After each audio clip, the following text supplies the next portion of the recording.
Hello friends, welcome है आपका प्रतिभा academy में। तो दोस्तों, जैसे कि आपको पता है ईएमआरएस 2025 का एग्ज़ामिनेशन जो है ये शेड्यूल्ड हो चुका है 14 दिसंबर 2025 से। तो अब आपके पास गिन के 45 दिन है। तो इस 45 दिन में हमारे चैनल का क्या स्ट्रैटेजी होगा आपके लिए, ताकि आपका इस टीचिंग एप्टीट्यूड, एनईपी और केस स्टडी में 56 प्लस मार्क्स आ पाए। तो उसके लिए हम आपको क्या हेल्प करेंगे, मैं अभी आपको बताता हूँ। इस वीडियो में आपको 30 हेलो फ्रेंड्स, वेलकम है आपका प्रतिभा एकेडमी में। तो दोस्तों, जैसे कि आपको पता है ईएमआरएस 2025 का जो एग्जामिनेशन है 14 दिसंबर से शेड्यूल्ड है। और अभी आपके पास टीचिंग एप्टीट्यूड 30 मार्क्स का आता है, आपका एनईपी 10 मार्क्स का आता है और आपका केस स्टडी 20 मार्क्स का आता है। तो ये वीडियो आपको टोटल 60 मार्क्स कंप्लीट करवा देगा। अगर आप इस वीडियो को देखते हो, पूरा एकदम बेसिक से लेके हाई लेवल तक आपको समझा देगा। दोस्तों देखो, ये आपका यूथ कंपटीशन टाइम का बुक है, लेटेस्ट बुक है टीजीटी और पीजीटी। यानी ये वीडियो टीजीटी के लिए भी इंपॉर्टेंट है, पीजीटी वालों के लिए भी इंपॉर्टेंट है, और अगर आपने लाइब्रेरियन का फॉर्म भरा है उसके लिए भी इंपॉर्टेंट है। इस बुक से मैं आपको सारा का सारा क्वेश्चन करवाऊंगा। दोस्तों, मुझे आप लोग से एक बात बोलना था कि जैसे 1 नवंबर से लेके मैं सोच रहा हूँ कि ये पूरा का पूरा बुक आप लोगों को यूट्यूब पे करवा दूँ। इस बुक में टोटल 17 सेट है और मैं सोच रहा हूँ कि 17 का 17 सेट यूट्यूब पे करवा दूँ। अगर आप लोगों का सपोर्ट रहा तो मैं आप लोगों को कैसे करवाऊंगा, 1 नवंबर को एक सेट, 2 नवंबर को दूसरा सेट, 3 नवंबर को तीसरा सेट। इससे क्या हो जाएगा, आप लोग का कंप्लीट रिवीजन हो जाएगा। क्योंकि दोस्तों, आप यकीन मान लीजिए, आप किसी भी टीचर से पढ़ रहे हो कोई प्रॉब्लम नहीं है, लेकिन जब तक आप क्वेश्चन नहीं लगाओगे और जब तक आप टेस्ट नहीं दोगे तब तक आपका तैयारी इनकम्प्लीट रहेगा। क्योंकि आप 55 प्लस जिसका स्कोर रहेगा टीचिंग एप्टीट्यूड, एनईपी और केस स्टडी में, उसी का रिजल्ट होगा। तो ये तो बात रहा आपका टीचिंग एप्टीट्यूड, एनईपी और केस स्टडी का। और अगर आप लोग बोलोगे कि सर कंप्यूटर, जीके, रीजनिंग भी करवा दो, तो हम और हमारी टीम आपका पूरा का पूरा इस बुक का सारा सेट, चाहे जीके हो, चाहे आपका कंप्यूटर हो, चाहे आपका रीजनिंग हो, वो सारा का सारा आपको करवा देंगे। तो आप लोग कमेंट में ये चीज़ जरूर बताइएगा, ठीक है। दूसरा बात आप लोगों से ये करना था कि देखो, अभी इस वीडियो में आपका टीचिंग एप्टीट्यूड कवर हो जाएगा, केस स्टडी और डोमेन कवर हो जाएगा। यानी अगर आप इस वीडियो को देखते हो तो आपका पूरा का पूरा 60 नंबर का रिवीजन हो जाएगा। क्लियर। एक और बात आपको बताना था, ये देखो आपका ये ईएमआरएस का बुक है, इसमें आपका चैप्टर वाइज क्वेश्चन दिया गया है, 1200 से ऊपर क्वेश्चन है। ये बुक जो है हमारे ऐप में चलेगा। ये बुक हम लोग कहाँ पे करवाएंगे, ये बुक हम लोग प्रतिभा एकेडमी ऐप पे करवाएंगे, ठीक है। तो ये बुक आपका एप्लीकेशन में चलेगा, जो भी हमारा सुपर फास्ट बैच है वहाँ पे। और आप लोग के लिए एक और इन्फॉर्मेशन था, आप लोगों के लिए फुल लेंथ का टेस्ट अपलोड किया गया है as a demo. Full length का टेस्ट अपलोड किया गया है ईएमआरएस का। आप लोग उस टेस्ट को जरूर दीजिए, आप लोग उस टेस्ट को जरूर दीजिए, ताकि आप लोग को पता चल पाए कि आपका कितना मार्क्स आ रहा है। टोटल 100 मार्क्स का ये टेस्ट सीरीज है, फ्री ऑफ कॉस्ट है, कोई इसके लिए पैसा आपको नहीं देना पड़ेगा। इसमें आपका जीके 10 मार्क्स का है, 15 मार्क्स का कंप्यूटर है, 15 मार्क्स का रीजनिंग है, 10 मार्क्स का आपका एनईपी है, ठीक है। और आपका 50 नंबर का इधर क्या हो गया, आपका डोमेन और केस स्टडी है। तो टोटल 100 मार्क्स का पेपर है। इसके लिए आपको प्रतिभा एकेडमी ऐप को डाउनलोड कर लेना है प्ले स्टोर से। अभी मैं आपको वीडियो के माध्यम से भी बताता हूँ कि कैसे डाउनलोड करना है। तो देखिए दोस्तों, आपको प्ले स्टोर को ओपन कर लेना है टेस्ट देने के लिए, और यहाँ पे आपको प्रतिभा एकेडमी को सर्च कर लेना है। जब आप प्रतिभा एकेडमी सर्च करोगे तो ये देखो आपका प्रतिभा एकेडमी आ गया। यहाँ पे आपको इंस्टॉल पे क्लिक करना है और आपको इंस्टॉल होगा, फिर आपको इसको ओपन कर लेना है, ठीक है। फिर देखो यहाँ पे आ रहा है लॉग इन विथ व्हाट्सएप और आपका आ रहा है यूज अनदर मेथड। तो आपको यूज अनदर मेथड पे आपको क्लिक कर लेना है, ठीक है। फिर आपसे आपका नंबर पूछेगा, तो मान लो मैं यहाँ पे नंबर अपना डाल रहा हूँ, आप अपना डालिएगा जिससे भी आपको रजिस्ट्रेशन करना है, ठीक है। तो आप लोग यहाँ पे जब डालोगे तो आपका ओटीपी आएगा, तो ओटीपी के लिए आप वेट करोगे।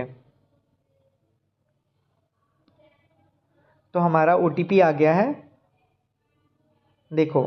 ओटीपी आपको डाल देने के बाद अब आपको क्या करना है, यहाँ पे आपको यहाँ पे दिख रहा होगा ईएमआरएस टेस्ट सीरीज, ये देखो आपका दिख रहा है ना। अब आपको यहाँ पे क्या करना है, क्लिक करना है। जब आप ये क्लिक करोगे तो ऐसे रोटेट होगा, फिर आपको कंटेंट पे क्लिक कर देना है। अब देखो यहाँ पे आ रहा है ना ईएमआरएस 2025 टायर 1, इस टायर 1 पे आपको जाके क्लिक करना है और आपको ये टेस्ट देना है। आपका आराम से टेस्ट दे पाओगे आप, ठीक है। और आप अपना रैंक वगैरह सब कुछ चेक कर पाओगे। देखो जीके भी है आपका, कंप्यूटर, एनईपी 2020, टीचिंग एप्टीट्यूड और रीजनिंग। तो आई होप आपको ये प्रोसेस पता चल गया होगा कि टेस्ट कैसे देना है। तो आपको जाना है प्ले स्टोर पे, प्ले स्टोर से प्रतिभा एकेडमी आपको डाउनलोड करना है और आराम से टेस्ट देना है। जो भी ओल्ड स्टूडेंट टीचमेंट वाले हैं, आप अपना जो भी आपका टीचमेंट वाला नंबर था उस नंबर से रजिस्टर्ड कीजिएगा। तो चलिए दोस्तों, हमारा पहला सेट 10 मार्क्स का NEP से है, फिर उसके बाद टीचिंग एप्टीट्यूड 30 मार्क्स का, और फिर आपका केस स्टडी। तो आपका कंप्लीट सेट है, इसको आप लोग कीजिए और आप लोग एक कॉपी ले लीजिए, पेन ले लीजिए और आंसर बताइए क्या क्या होता है। देखो, आपसे पूछ रहा है कि जो आपका NEP 2020 है ये किस वर्ष लागू हुआ, तो आपको बताना है। दोस्तों देखो, सबसे पहले समझिए, जो आपका NEP होता है इसका फुल फॉर्म होता है नेशनल एजुकेशन पॉलिसी, जिसको अप्रूव किया गया था कब? 29 जुलाई 2020 को अप्रूव किया गया था। किसके द्वारा? तो आप लोग बोल देना कि सर ये अप्रूव किया गया था भारत सरकार के द्वारा। किसके द्वारा? भारत सरकार के द्वारा। और अभी तक का नेशनल एजुकेशन पॉलिसी एक ऐसा पॉलिसी है जिसमें सबसे ज़्यादा सजेशन दिया गया है। आपसे पूछा जाएगा कि बताओ जो आपका नेशनल एजुकेशन पॉलिसी है उसके कमेटी में कौन थे, तो आप लोग बोल देना देश के महान टीचर और महान वैज्ञानिक। और इसके हेड कौन थे कमेटी के? तो आप लोग बोल देना डॉक्टर के कस्तूरी रंगन। ठीक है, ये कौन थे? आपके हेड थे।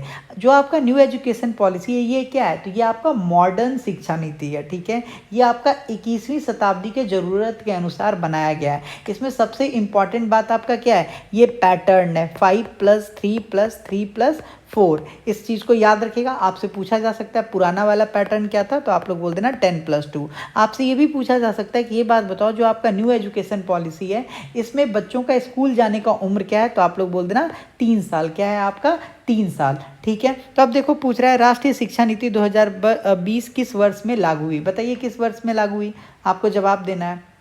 तो दोस्तों याद रखना ये आपका बी हो जाएगा, बी फॉर बजरंगबली, 29 जुलाई 2020। चलिए क्वेश्चन नंबर दूसरा कीजिए। कह रहा है NEP 2020 के अनुसार नई स्कूली संरचना क्या है, बताइए। तो मैंने आपको बताया था 10+2 तो आपका ओल्ड वाला है, तो राइट ऑप्शन क्या आ जाएगा? Option B, 5+3+3+4।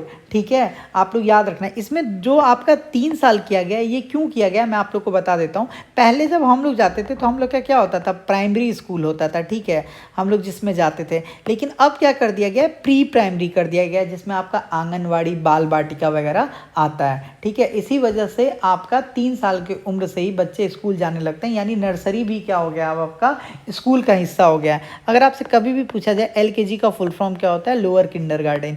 UKG का फुल फॉर्म क्या होता है? अपर किंडरगार्टन। बताओ आप लोग को पता था या नहीं था? ठीक है, चलिए क्वेश्चन थर्ड करते हैं। कह रहा है NEP 2020 का मुख्य उद्देश्य क्या है, बताइए। मुख्य उद्देश्य क्या है? दोस्तों मुख्य उद्देश्य यही है कि बच्चों को सिर्फ पढ़ाई में मार्क्स लाना नहीं टारगेट करवाना है, बच्चों के अंदर स्किल डेवलप को करवाना है। क्या करना है? आपका स्किल डेवलपमेंट करवाना है, और सबसे ज़्यादा बच्चे का दिमाग डेवलप करवाना है, बच्चे का हार्ट डेवलप करवाना है और बच्चे का स्किल डेवलप करवाना है, ताकि वो सिस्टम पे क्या हो? बोझ ना आए, ताकि बच्चे के अंदर क्रिएटिविटी आए, क्रिटिकल थिंकिंग आए और मोरल वैल्यू बढ़ेगा तो समाज के लिए भी अच्छा होगा। यानी ऐसा नहीं कि बच्चा केवल पढ़ाई अगर कर रहा है तो केवल रट ही रहा है। बच्चों को रटने वाला नहीं, बच्चों को समझने वाला बनाना चाहिए। और मैं आप लोग को इतना क्यों समझाता हूँ? इसी वजह से। लेकिन कुछ बच्चे 99% बच्चों को लगता है कि नहीं सर समझाओ समझने ही तो है, लेकिन कुछ बच्चे बोलेंगे सर ऐसे क्यों नहीं पढ़ाते? NEP 2020 का मुख्य उद्देश्य क्या है? रटने की प्रवृत्ति बढ़ाना। ऐसे भाई हमसे नहीं होगा।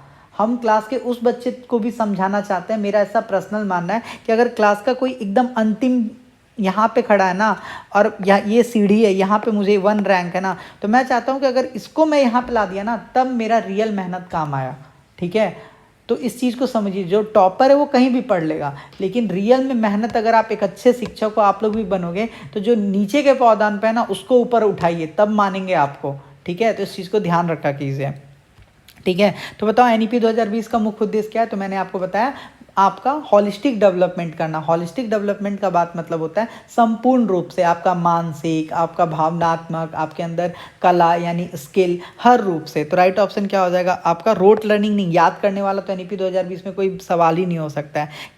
तो ऑप्शन बी हो जाएगा इंश्योर हॉलिस्टिक डेवलपमेंट, समग्र विकास। ठीक है, ये चीज़ आप लोग समझ गए। जैसे मान के चलो आपने स्टूडेंट को बोला पौधा लगाओ, क्यों बोला? ताकि बच्चा साइंस का कॉन्सेप्ट समझे कि अच्छा प्लांट ग्रो कैसे होता है। बहुत सारा कॉन्सेप्ट हो गया, बीज लगाया, फिर सोचो धूप आया, फोटोसिंथेसिस हुआ, खाना बनाया, फिर वो प्लांट बढ़ रहा है। कितना सारा कॉन्सेप्ट सीख गया बच्चा। चलो क्वेश्चन 4 बताओ। और दोस्तों आप लोग ये सोच रहे होगे ये क्या है? दोस्तों देखो, ये आपका EMRS का कंप्लीट बैच है। इसमें आपको NEP का पूरा कंप्लीट नोट्स मिल जाएगा, आपको टीचिंग एप्टीट्यूड का पूरा नोट्स मिल जाएगा, केस स्टडी का आपको पूरा नोट्स मिल जाएगा, आपको कंप्यूटर का पूरा नोट्स मिल जाएगा, 40 फुल लेंथ टेस्ट सीरीज मिल जाएगा, साथ में आपको 1500 question NEP domain teaching aptitude का मिल जाएगा। तो अगर आपको ये चाहिए तो आपको 5 599 पे करना पड़ेगा। आप प्रतिभा एकेडमी ऐप प्ले स्टोर से भी ले सकते हो और इस नंबर से भी आप परचेज कर सकते हो। इसके साथ फ़ायदा आपको ये है ना कि आपका 40 टेस्ट फ्री है, क्योंकि उसका कॉस्ट ही आपका 389। तो आप खुद सोचो, आपके 599 में आपको सारा चीज़ मिल जाएगा। ठीक है, तो इस बात को ये ध्यान रखना। ये देखो आपका एनईपी का नोट्स वगैरह भी बन गया है, ये आपका कंप्यूटर का नोट्स है। ठीक है, बाकी मैं क्लास वगैरह भी करवाने वाला हूँ जल्दी ही। ठीक है, फिर बात करते हैं आपका क्वेश्चन नंबर 5। क्या कह रहा है आपसे कि एनईपी 2020 के अनुसार बीएड की अवधि क्या है, तो बताइए। तो मैंने आपको बताया था कि जो आपका एनईपी 2020 है उसके अकॉर्डिंग जो बीएड का अवधि है वो कितना है, 4 ईयर है। कितना है आपका, 4 ईयर। इसी को हम लोग क्या बोलते हैं, इंटीग्रेटेड बीएड बोलते हैं, जो आपका 12th के बाद होता है। कब होता है आपका, 12th के बाद होता है। ठीक है, तो इस बात को याद रखना। अभी क्या होता था पहले, अभी आपका पहले आप ग्रेजुएशन करते हो फिर आपको बीएड करना पड़ता था, लेकिन जो आपका न्यू एजुकेशन पॉलिसी है इसमें आपका 12th के बाद डायरेक्ट आपका क्या हो जाएगा, बीएड हो जाएगा। क्लियर हो गया, तो राइट ऑप्शन क्या हो जाएगा आप बताओ। तो ये हो जाएगा option number D for Durga माँ। बीएड की अवधि एनईपी में कितना है, तो 4 साल है। ठीक है, फिर आपसे कह रहा है कि in mother tongue local language is recommended till which grade. दोस्तों देखो, जो आपका एनईपी 2020 आया है उसमें ये बात बोला गया कि जो भी छोटे बच्चे हैं उनको आपका कैसा भाषा में पढ़ाना होगा, तो मदर टंग में पढ़ाना होगा, ताकि बच्चा जल्दी सीखे। ठीक है, क्योंकि आप लोग याद रखिएगा कि जो आपका यूनेस्को की नीति आया था, यूनेस्को ने भी यही बात बोला था कि जो आपका 5 तक का बच्चा उसको मदर लैंग्वेज में पढ़ाना चाहिए। तो राइट ऑप्शन हो जाएगा आपका ग्रेड 5। क्या हो जाएगा आपका, ग्रेड 5। और दोस्तों एक और चीज़ इंपॉर्टेंट रखना, अगर आपसे पूछा जाए 10+2 ओल्ड वाले में, तो आप लोग बोल दो ना उसमें इंग्लिश को प्रायोरिटी दिया गया था। ठीक है, क्वेश्चन नंबर 7 बताइए। कह रहा है आपका foundation literacy and numeracy FLN लक्ष्य किस वर्ष तक प्राप्त करना है, by which year FLN target should be achieved. देखो दोस्तों, जो आपका FLN है इसका फुल फॉर्म होता है फाउंडेशनल लिटरेसी एंड न्यूमरेसी। इसका मतलब होता है कि बच्चों को पढ़ना लिखना और क्या आना चाहिए, गिनना आना चाहिए। ठीक है, एनईपी का लक्ष्य है कि बच्चा जब ग्रेड 3 तक जाए तो उसके अंदर ये सारा कौशल क्या है वो आ जाए। और ये किस मिशन के अंदर आता है, तो ये आपका निपुण मिशन के अंदर आता है। और निपुण मिशन कब आया था आपका, 2021 में आया था। ठीक है, और इसका मतलब यही है कि 2030 तक हर बच्चे को क्या मिल जाएगा, एक स्किल मिल जाएगा। ठीक है, तो ये कब तक लक्ष्य रखा है सरकार ने, तो 2030 तक रखा है। कब तक रखा है, तो आप बोल देना 2030 तक रखा है FLN को अचीव करना, यानी पढ़ना लिखना और गिनना अच्छे से आए बच्चों को। इसका कब तक रखा गया है, तो 2030 तक। FLN का मतलब यही होता है फाउंडेशनल लिटरेसी एंड न्यूमरेसी। इसका मतलब होता है बच्चों को पढ़ना लिखना और गिनना अच्छे से आता है। यानी एनईपी का लक्ष्य यही है कि हर बच्चा ग्रेड 3 तक ये हासिल कर ले। भारत सरकार ने इसके लिए आपका मिशन भी लॉन्च किया, जिसको हम लोग निपुण भारत मिशन बोलते हैं, जो कि 2021 में शुरुआत किया गया था। और इसमें का टारगेट यही है कि 2030 तक हर बच्चे को यह स्किल मिल जाए। ठीक है, चलिए 8वां बताइए। देखो, अगर आप 40 टेस्ट सीरीज ज्वाइन करना चाहते हो तो कर सकते हो, 389 लगेगा। ठीक है, लेकिन अगर आप 2 नवंबर तक पेमेंट करते हो तो 289 ही लगेगा। ठीक है, कह रहा है एनईपी 2020 में बोर्ड परीक्षा का क्या उद्देश्य बताइए। दोस्तों, जो आपका बोर्ड परीक्षा होता है एनईपी में, इसका उद्देश्य यही है कि वो आपके कॉन्सेप्ट अंडरस्टैंडिंग और आपके एप्लीकेशन को जाने। इसी वजह से आपका multiple choice question, analytical question और आपका कंटिन्यूअस असेसमेंट पे क्या किया जाता है, आपका जोर दिया जाता है। क्या किया जाता है, आपका जोर दिया जाता है। जैसे इस टाइप से आता है ना, आप लोग को क्वेश्चन आ जाएगा कि बताओ पानी का उपयोग कैसे करें, पानी जो है हमारा क्या है बताइए, तो पानी जो हमारा जल ही जीवन है, तो इसको कैसे सेव करेंगे। तो आप क्या करोगे, आप उसमें दिमाग लगाओगे, सोचोगे, अपना आंसर दोगे, तो इससे क्या होगा, आपके स्किल का मूल्यांकन हो जाएगा। तो right option B for Bajrangbali.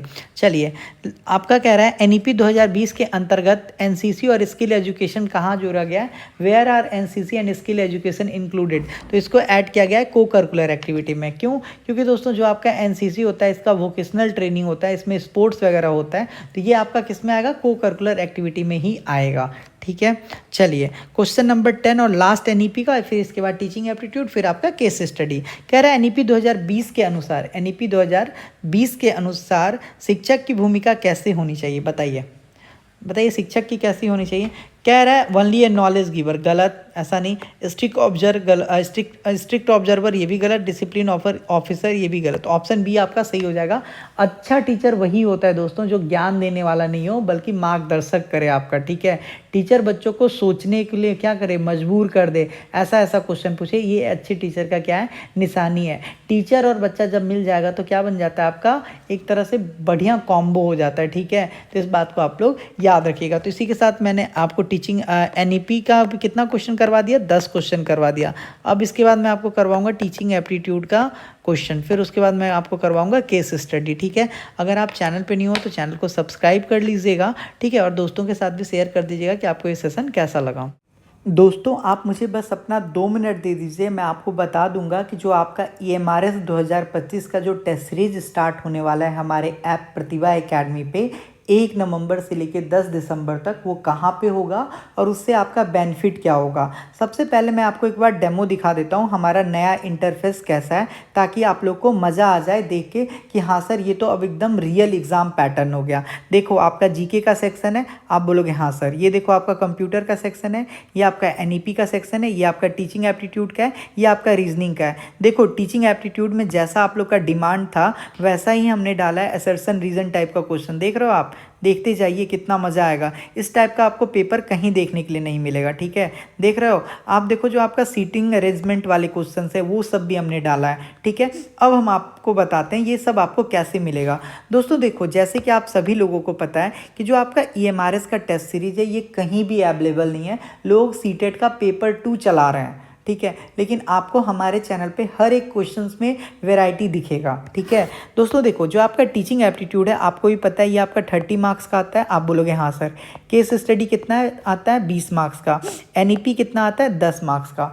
दोस्तों देखिए, आप कितने भी महान टीचर से पढ़ लो, ये जो 3 टॉपिक होता है ना, ये होता है आपके पूरा सोचने के ऊपर। अगर आपके अंदर सोचने का कला डेवलप हो चुका है तो आप कर पाओगे, नहीं तो आते हुए भी आप गलत कर दोगे। तो आप सही कैसे करोगे, तो सही करने के लिए आपका है प्रैक्टिस, और वो प्रैक्टिस, वो सच का आईना कौन दिखाएगा, तो आपको टेस्ट दिखाएगा। और यहाँ पे सबसे ज़्यादा फायदा ये होगा कि आप टेस्ट करोगे, टेस्ट दोगे, तो जितने भी गलत क्वेश्चंस होंगे, जैसे मान के चलो क्वेश्चन नंबर 2 है, उसको 1000 बच्चों ने गलत किया, किसी से सही नहीं हुआ, तो वो मैं आपको पूरा का पूरा वैसा 60 क्वेश्चन ला के पूरा यूट्यूब पे मैं आप लोगों को उसका एक एक सॉल्यूशन करवाऊंगा। तो आप सोचो, आपको टेस्ट देने भी मिल रहा है और आपका जो गलत हो रहा है क्वेश्चन उसका आपको सॉल्यूशन भी मिल रहा है, वो भी यूट्यूब पे। तो आपको कितना ज़्यादा फ़ायदा हो जाएगा। और आपको मेरा पढ़ाने का तरीका पता है कि मैं एक एक चीज़ को 4-4 एग्जाम्पल से समझाता हूँ। और एक बात आप लोग हमेशा ये बात तो जानते ही हो ना दोस्तों, कि जो क्वेश्चन हमसे एक बार सही हो जाता है पहली बार, वो बार बार सही होता है, लेकिन एक क्वेश्चन अगर गलत हो गया उसी का चांसेस रहता है। तो आपके अंदर मैं वो सोच डेवलप कर दूंगा।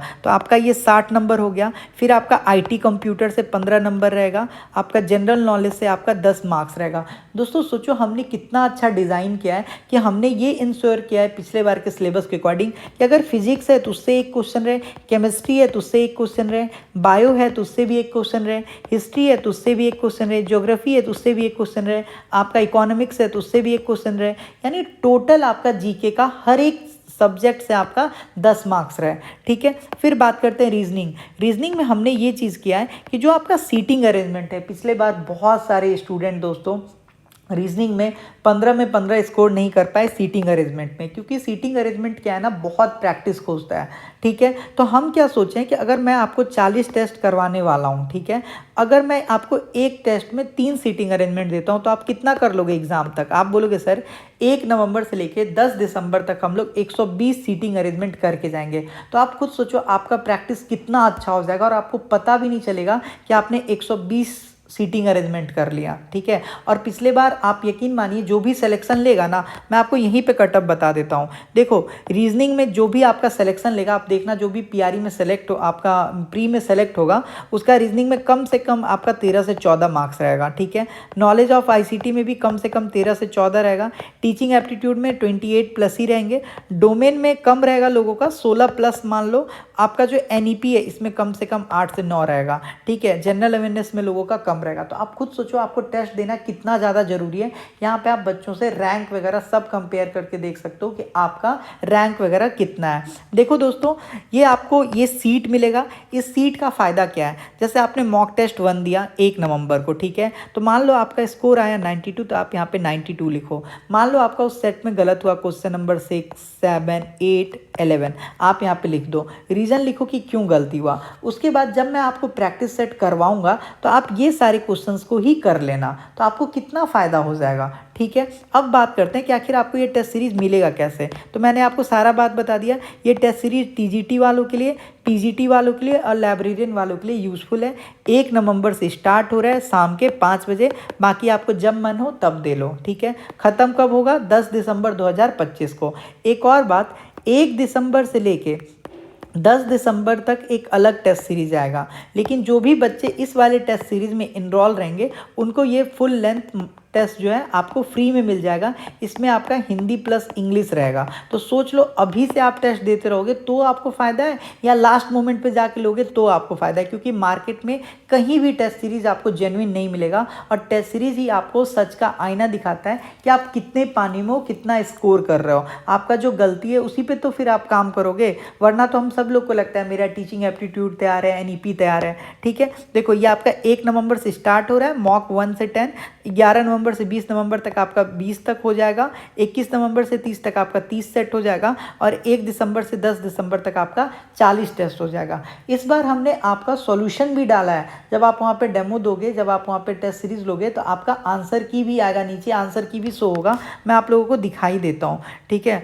टेस्ट मुझे लगता है सबमिट करना पड़ेगा, मैं आप लोग को दिखाता हूँ। जब आप यहाँ पे करोगे ना, जैसे आप मान के चलो सबमिट करेंगे, ठीक है, तो आपको यहाँ पे आंसर भी शो होगा। आप वहाँ पे आंसर देख सकते हो कि आपका आंसर क्या है क्या नहीं है। देख रहे हो, ये पूरा इस टाइप से आपको आएगा। तो आप सोचो कितना ज़्यादा आपको मज़ा आने वाला है। ठीक है, आप वहाँ पे जाके चेक करना। अब बात करते हैं कि इसका प्राइस क्या रहेगा। दोस्तों देखो, हम आपको 40 टेस्ट सीरीज प्रोवाइड करवा रहे हैं, जिसमें आपको NEP, केस स्टडी और डोमेन के स्टैंडर्ड क्वेश्चन बनाने में आप समझ रहे होगे कि कितना ज़्यादा दिक्कत है, क्योंकि मार्केट में कंटेंट अवेलेबल नहीं है। और आप जब हमारा एक टेस्ट दोगे तो आपको पता चल जाएगा कि हमारा कंटेंट कितना बढ़िया है। जो भी हमारे 100 स्टूडेंट, जो भी हमारे फर्स्ट 100 स्टूडेंट होंगे, उनको 289 में मिल जाएगा। ये ऑफ़र जो है आपका 2 नवंबर तक लाइव रहेगा। कब तक रहेगा? 2 नवंबर तक। आप क्या करना, कूपन कोड लगाना टेस्ट 100। क्या लगाओगे? टेस्ट 100 लगाओगे। जब आप टेस्ट 100 लगाओगे तो ये आपका 289, इसका प्राइस अभी है 389। जैसे ही आप टेस्ट 100 लगाओगे तो ये आपका हो जाएगा 289 में। ठीक है, बाकी आप डायरेक्ट मैसेज करके भी ले सकते हो 9430851094 पे। हम आपको डायरेक्ट आप QR कोड पे कर देना, और हम आपको बैक एंड से क्या कर देंगे, ऐड कर देंगे। क्लियर हो गया? तो आपका टेस्ट सीरीज 1 नवंबर से स्टार्ट हो जाएगा। मैंने बता दिया कि आपको कहाँ मिलेगा, कैसे मिलेगा। ठीक है, दूसरा चीज़, अगर कोई स्टूडेंट ये चाहता है कि उसको EMRS का सुपर फास्ट कंप्लीट बैच मिल जाए, जिसमें उसको कंप्यूटर का नोट्स मिल जाए, टीचिंग एप्टीट्यूड का नोट्स मिल जाए, NEP का नोट्स मिल जाए, तो वो भी ज्वाइन कर सकता है। उसको कितना लगेगा? उसको 2 नवंबर तक 599 लगेगा, और इस 599 के साथ आपका जो 389 वाला टेस्ट सीरीज़ है वो आपको फ्री मिल जाएगा, यानी 40 टेस्ट। तो आप खुद सोचो आपको 599 में कितना ज़्यादा फ़ायदा है। अगर आपको ये बैच चाहिए तो आप मैसेज कर देना 9430851094 पे कि मैम मुझे कंप्लीट बैच चाहिए, जिसमें आप 40 टेस्ट सीरीज को क्या दे रहे हो, फ्री दे रहे हो। इसमें आपको नोट्स वगैरह सब मिल जाएगा। मैं आपको नोट्स का भी डेमो दिखा देता हूँ, आप लोग देख लीजिए कि आपका नोट्स कितना खूबसूरत है। कोई तरह का आपको प्रॉब्लम नहीं होगा, देख सकते हो। और नोट्स आपको क्यों लेना है, रीज़न मैं बताता हूँ। क्योंकि आपका टीचिंग एग्जाम है तो आपको उतना ही पढ़ना है जितना आपके एग्जाम में आए। इसी वजह से अगर आपके पास नोट्स रहेगा तो आप रिवीजन कर सकते हो फास्ट। ऐसा नहीं है कि आप किसी का मैराथन लगा रहे हो, ये कर रहे हो। ठीक है, तो ये बात भी आप समझ गए। तो आपके पास 2 ऑप्शन है, 2 बैच है। या तो आप ये ज्वाइन कर लीजिए 289 में, या आप 599 में कंप्लीट ज्वाइन कर लीजिए, जिसमें आपको हिंदी इंग्लिश के भी नोट्स मिल जाएंगे। ठीक है, तो आई होप मैंने आपको सारा इन्फॉर्मेशन दे दिया होगा। अगर आपको ऐप से प्ले स्टोर से जाके डाउनलोड करके लेना है तो वहाँ से भी ले सकते हो, और अगर आप नंबर पे कॉल करके लेना चाहो तो आप यहाँ से भी ले सकते हो। आपके ऊपर अब आपके पास सुविधा है, जहाँ से मन वहाँ से लो। ठीक है दोस्तों बीच बीच में ये ऐड आएगा आप लोगों का, तो आप लोग का टाइम वेस्ट ना हो, इसलिए आप लोग क्या कर लेना, 2 मिनट स्किप कर लेना। क्योंकि हम इतने मेहनत से टेस्ट बना रहे हैं, तो जितना ज़्यादा नंबर ऑफ स्टूडेंट जुड़ेगा तभी तो आपको पता चलेगा ना कि आप कितने पानी में हो। मान लो अगर स्टूडेंट जुड़ा 1200 ही, तो आपको तो बस कंपटीशन 1200 बच्चे से हो रहा है। समझ रहे हो। तो इसी वजह से जितने नंबर ऑफ स्टूडेंट जुड़ेंगे उतना आप ही को फ़ायदा होगा, आप अपना रैंक कट ऑफ वगैरह फिर हम लोग बाद में डिसाइड कर सकते हैं। तो आपका जब भी ये ऐड आए तो आप लोग क्या कीजिए, 2 मिनट स्किप कर लिया कीजिए। किसी का मेहनत समझिए, 60-60 क्वेश्चन का मैराथन अगर कोई ला रहा है आपके लिए, तो अगर वो 2 मिनट एडवर्टीजमेंट कर रहा है तो आप उसको बुरा मत लिया कीजिए। कल को आप लोग का ही जॉब लगेगा तो आप फ्री में काम नहीं करोगे, सरकार से आप उसके बदले में पैसा चार्ज करोगे, सैलरी आपको मिलेगा। तो हम भी आपके लिए इतना एफर्ट्स कर रहे हैं, क्वेश्चन क्रिएट कर रहे हैं, तो हमारा भी ये चीज़ मेन मकसद है कि नंबर ऑफ स्टूडेंट्स वहाँ पे ज़्यादा हैं, ताकि आप लोग एक दूसरे से compete कर पाएँ। और आप देखना एक दिन जिस दिन रिजल्ट आएगा उस दिन नंबर ऑफ स्टूडेंट्स हमारे बैच से कितने सेलेक्टेड होंगे, और जो टेस्ट सीरीज होगा उसका एक अलग योगदान होगा, क्योंकि आपका टेस्ट सीरीज ही जो है वो आपका सच दिखाएगा, आईना दिखाएगा कि आप कितने पानी में हो। ठीक है, तो चलिए हम लोग स्टार्ट करते हैं। Which one is the characteristics of A teaching profession. दोस्तों देखो, आपसे पूछ रहा है कि एक अच्छा टीचर जो होता है उसके अंदर क्या गुण होता है, उसके अंदर क्या कैरेक्टरिस्टिक्स होता है। दोस्तों तो मैं आपको बताता हूँ, जो आपका टीचर होता है ना, उसका यानी शिक्षक, वो उसका which one is the characteristics. तो चलिए दोस्तों हम लोग स्टार्ट करते हैं अपने क्वेश्चंस को सॉल्व करना।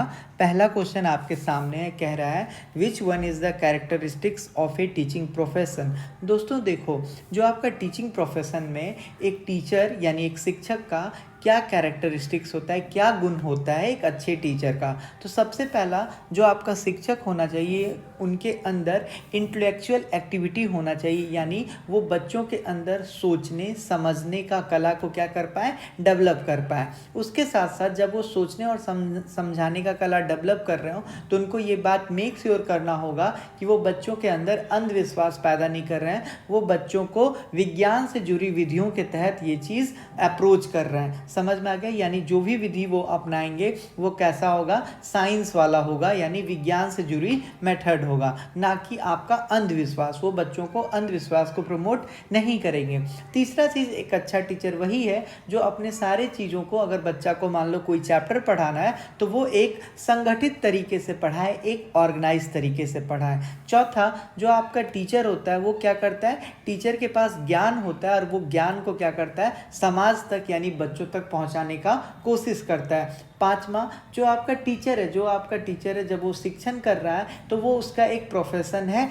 जो आपका शिक्षण होता है ये कभी भी शौक नहीं हो सकता है। तो आप कभी भी अगर ये बोलते हो कि मैं तो शौक से पढ़ाता हूँ तो आप एक अच्छे टीचर नहीं हो। तो मैंने आपको 5 पॉइंट बताया, बोलो क्या क्या बोला। एक अच्छा टीचर वही है जो बच्चों को सोचने समझने का कला डेवलप करवाए। एक अच्छा टीचर वही है जो सोचने और समझने का कला विज्ञान के विधि, विज्ञान के नियम के अनुसार बच्चों को समझाए, ना कि अंधविश्वास। तीसरा मैंने बताया, एक अच्छा टीचर वही है जो व्यवस्थित और संगठित हो, यानी खुद कैसा हो तो सेल्फ ऑर्गेनाइज्ड हो, और बच्चों को भी कैसे पढ़ाए तो ऑर्गेनाइज तरीके से पढ़ाए। अगर बच्चों को मान लो उसे पढ़ाना है, बोर्ड मास पढ़ाना है, या मान लो उसे 2+2 4 सिखाना है, तो वो पहले देखेगा कि बच्चा को 2 पहचानने आता है या नहीं आता है। ठीक है, जो आपका टीचर होता है, जैसे दोस्तों आपका जो डॉक्टर होता है, डॉक्टर क्या करता है, आपके शरीर को ठीक कर देता है अगर आपको कोई भी प्रॉब्लम होता है, कोई भी बीमारी होता है। उसी टाइप से एक टीचर जो होता है वो बच्चों के दिमाग को सोचने लायक बनाता है। समझ रहे हो। तो इसीलिए हम कहते हैं just like a doctor heal the body और टीचर ट्रेन्स द माइंड।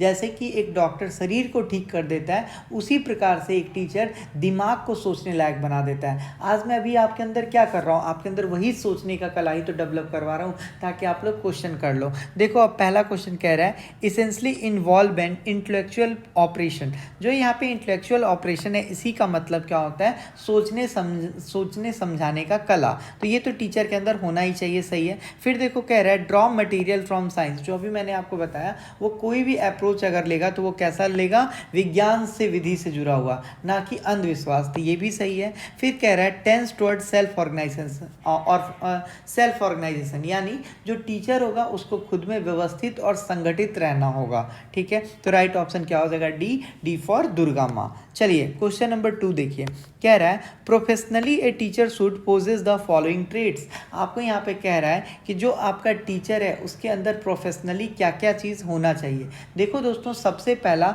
अगर एक टीचर को अच्छा टीचर बनना है, मान लो वो मैथ का टीचर है, तो उसको मैथ में सबसे पहला क्या होगा, उसको अपने विषय में अच्छा पकड़ होगा, उसको अपने विषय का मास्टर होना होगा। मान लो कोई हिंदी का टीचर है तो उसको हिंदी में मास्टर, कोई साइंस का है तो साइंस में मास्टर। अगर वो अपने विषय में ही मास्टर नहीं रहेगा तो बच्चों को क्या समझाएगा। तो देखो, सबसे पहला क्राइटेरिया आपका है मास्टर का, यानी आपका जो भी विषय है आपको उसमें क्या होना होगा, मास्टर होना होगा। तो आपसे इनको मैं क्या बता रहा हूँ कि professionally teacher should possess the following traits, यानी शिक्षक में कौन सा गुण होना चाहिए एज अ प्रोफेशनल टीचर। तो सबसे पहला उसका जो भी विषय है वो काफ़ी अच्छा हो, एकदम मजबूत हो, कहीं से भी कोई क्वेश्चन पूछ दे तो वो उसको आए। दूसरा चीज़ दोस्तों, केवल आपके पास ज्ञान है, आपके पास ज्ञान बहुत है, लेकिन आप बच्चों को अगर समझा ही नहीं पाओगे तो उस ज्ञान का उस बच्चे के लिए क्या काम। तो सबसे पहले तो उसको विषय का ज्ञान होना चाहिए, और दूसरा जो इम्पॉर्टेंट फैक्टर है कि वो टीचिंग स्किल उसको आना चाहिए, ठीक है। साथ ही उसको पढ़ाने का कला भी आना चाहिए, यानी दूसरा जो इम्पॉर्टेंट फैक्टर है वो क्या है, आपका टीचिंग स्किल। क्या है आपका, टीचिंग स्किल। यानी आप एक बात समझ सकते हो, अगर मान के चलो ये कौन है, ये मान लो टीचर है, रवि जी हैं, ये टीचर है किस चीज़ के, साइंस के, ठीक है। और ये आपके एक टीचर हैं, मान लो मोहित जी नाम है इनका, और ये टीचर हैं, ये भी साइंस के। रवि जी नॉर्मल यूनिवर्सिटी से पढ़े हैं, मान के चलो ये पटना यूनिवर्सिटी से पढ़े हैं, और मोहित जी आईआईटी से पढ़े हैं। मोहित जी के पास पीएचडी है, मोहित जी के पास बहुत ज़्यादा ज्ञान है, लेकिन मोहित जी जब बच्चों को समझाते हैं तो बच्चों को बहुत हार्ड लगता है, ठीक है। और वहीं पर रवि जी क्या करते हैं, रवि जी कोई भी चीज़ पढ़ाते हैं, ये जबकि पटना यूनिवर्सिटी से पढ़े हुए हैं, लेकिन अगर ये कुछ भी पढ़ाते हैं तो बहुत सरल तरीके से पढ़ाते हैं, मतलब इनके पास उतना नॉलेज नहीं भी है, लेकिन ये क्या करते हैं, बहुत सरल तरीके से पढ़ाते हैं। तो अच्छा टीचर कौन होगा, आईआईटी वाले मोहित जी या रवि जी।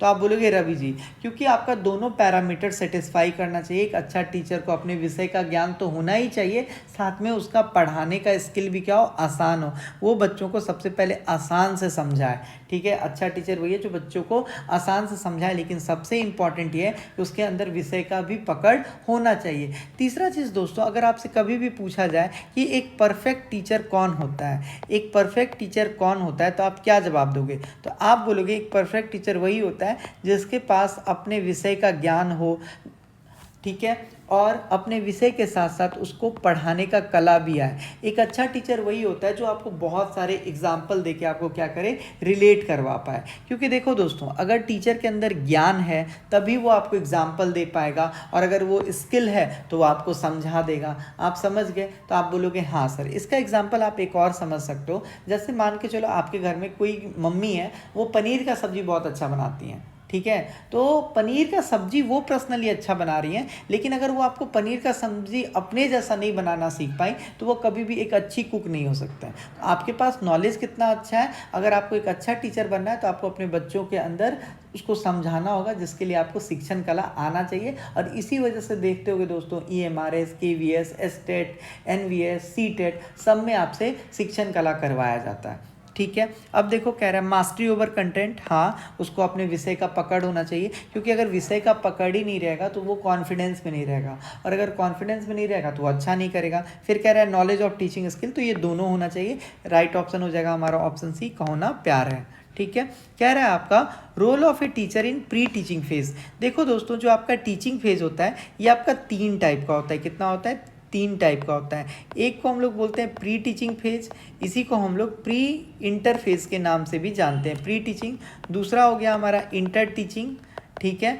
और आपका तीसरा हो गया पोस्ट टीचिंग। देखो मैं समझाता हूँ इसमें होता क्या है। जैसे मान के चलो ये क्या है, आपका क्लासरूम है, ठीक है।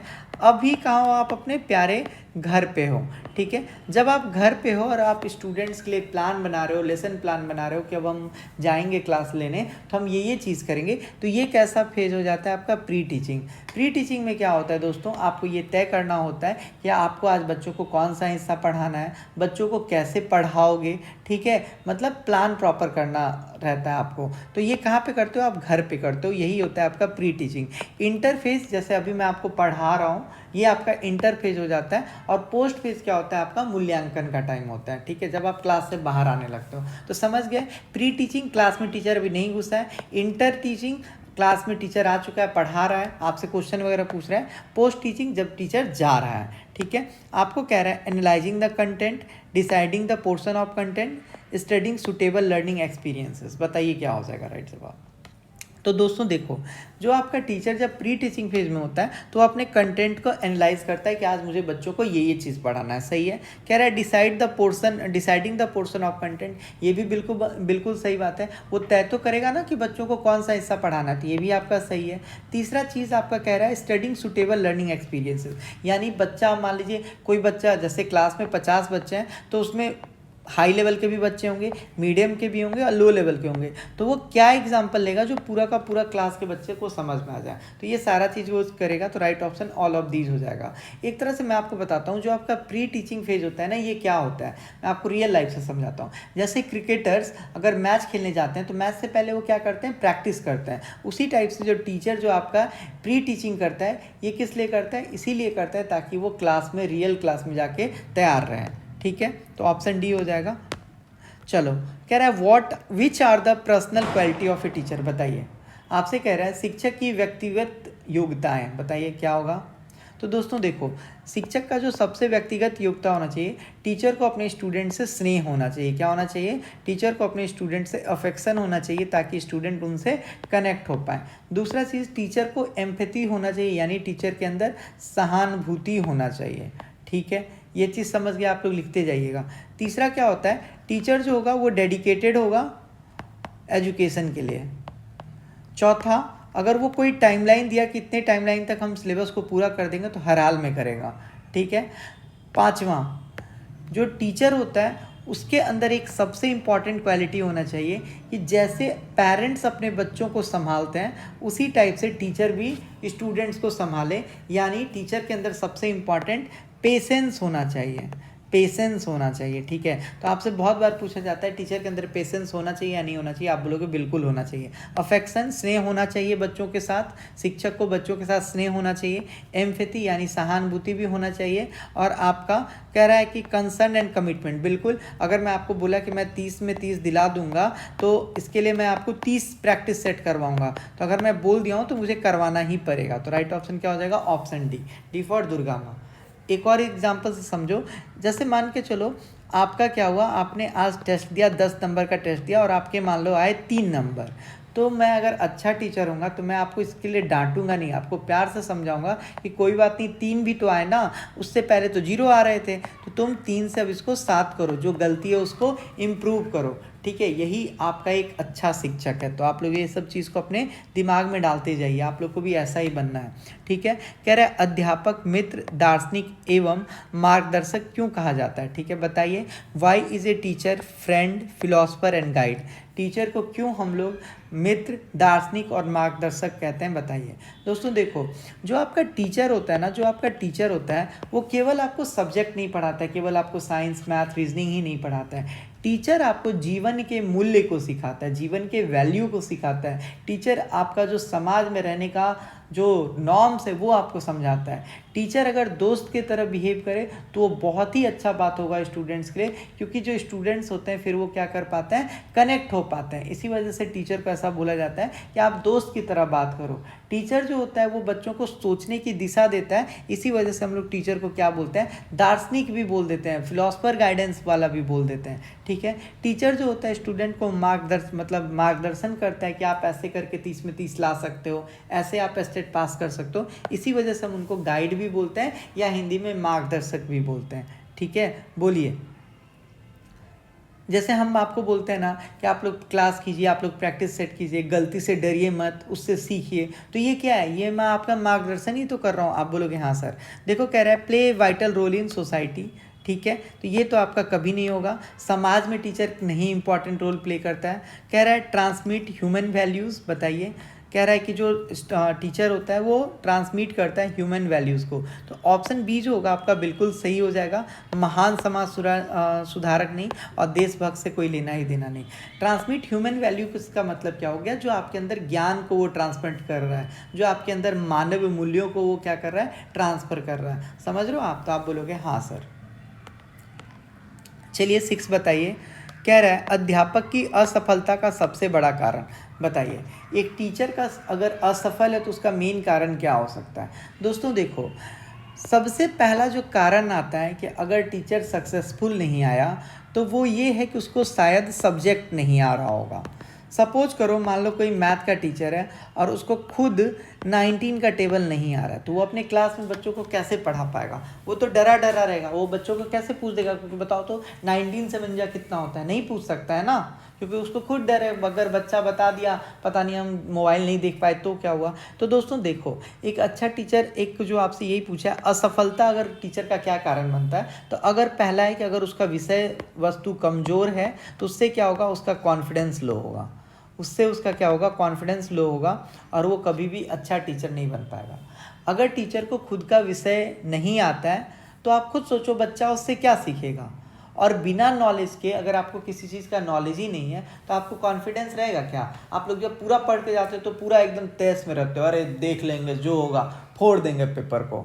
ठीक है, तो जैसे हमारे बच्चे फोड़ के आ रहे हैं, जो भी हम लोग का नोट्स परचेज किए थे, जो भी हमारा प्रैक्टिस सेट देख रहे हैं, तो सोचो उनको कितना फ़ायदा आ रहा है। हमने आपको कितना कम में कितना बेस्ट कंटेंट दिया कि आज जो हमारा 10 घंटे वाला वीडियो था और जो हमारा नोट्स था, उससे लगभग मैं 100% कह सकता हूँ कि 3 से 4 हज़ार बच्चे से ज़्यादा को फ़ायदा 100% हुआ है।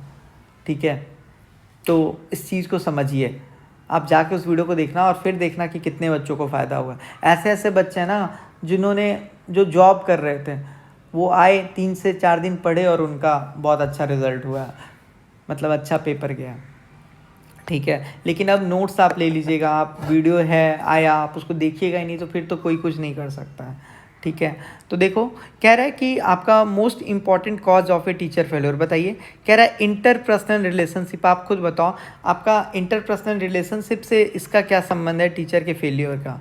कह रहा है विषय पर नियंत्रण का अभाव। ये आपका राइट जवाब है। अगर टीचर को खुद का विषय नहीं आएगा तो उससे उसका कॉन्फिडेंस लूज होगा और वो बच्चों को गलत जानकारी देगा, तो जिससे कि वो कभी भी सफल टीचर नहीं बन पाएगा। Option B for Bajrangbali.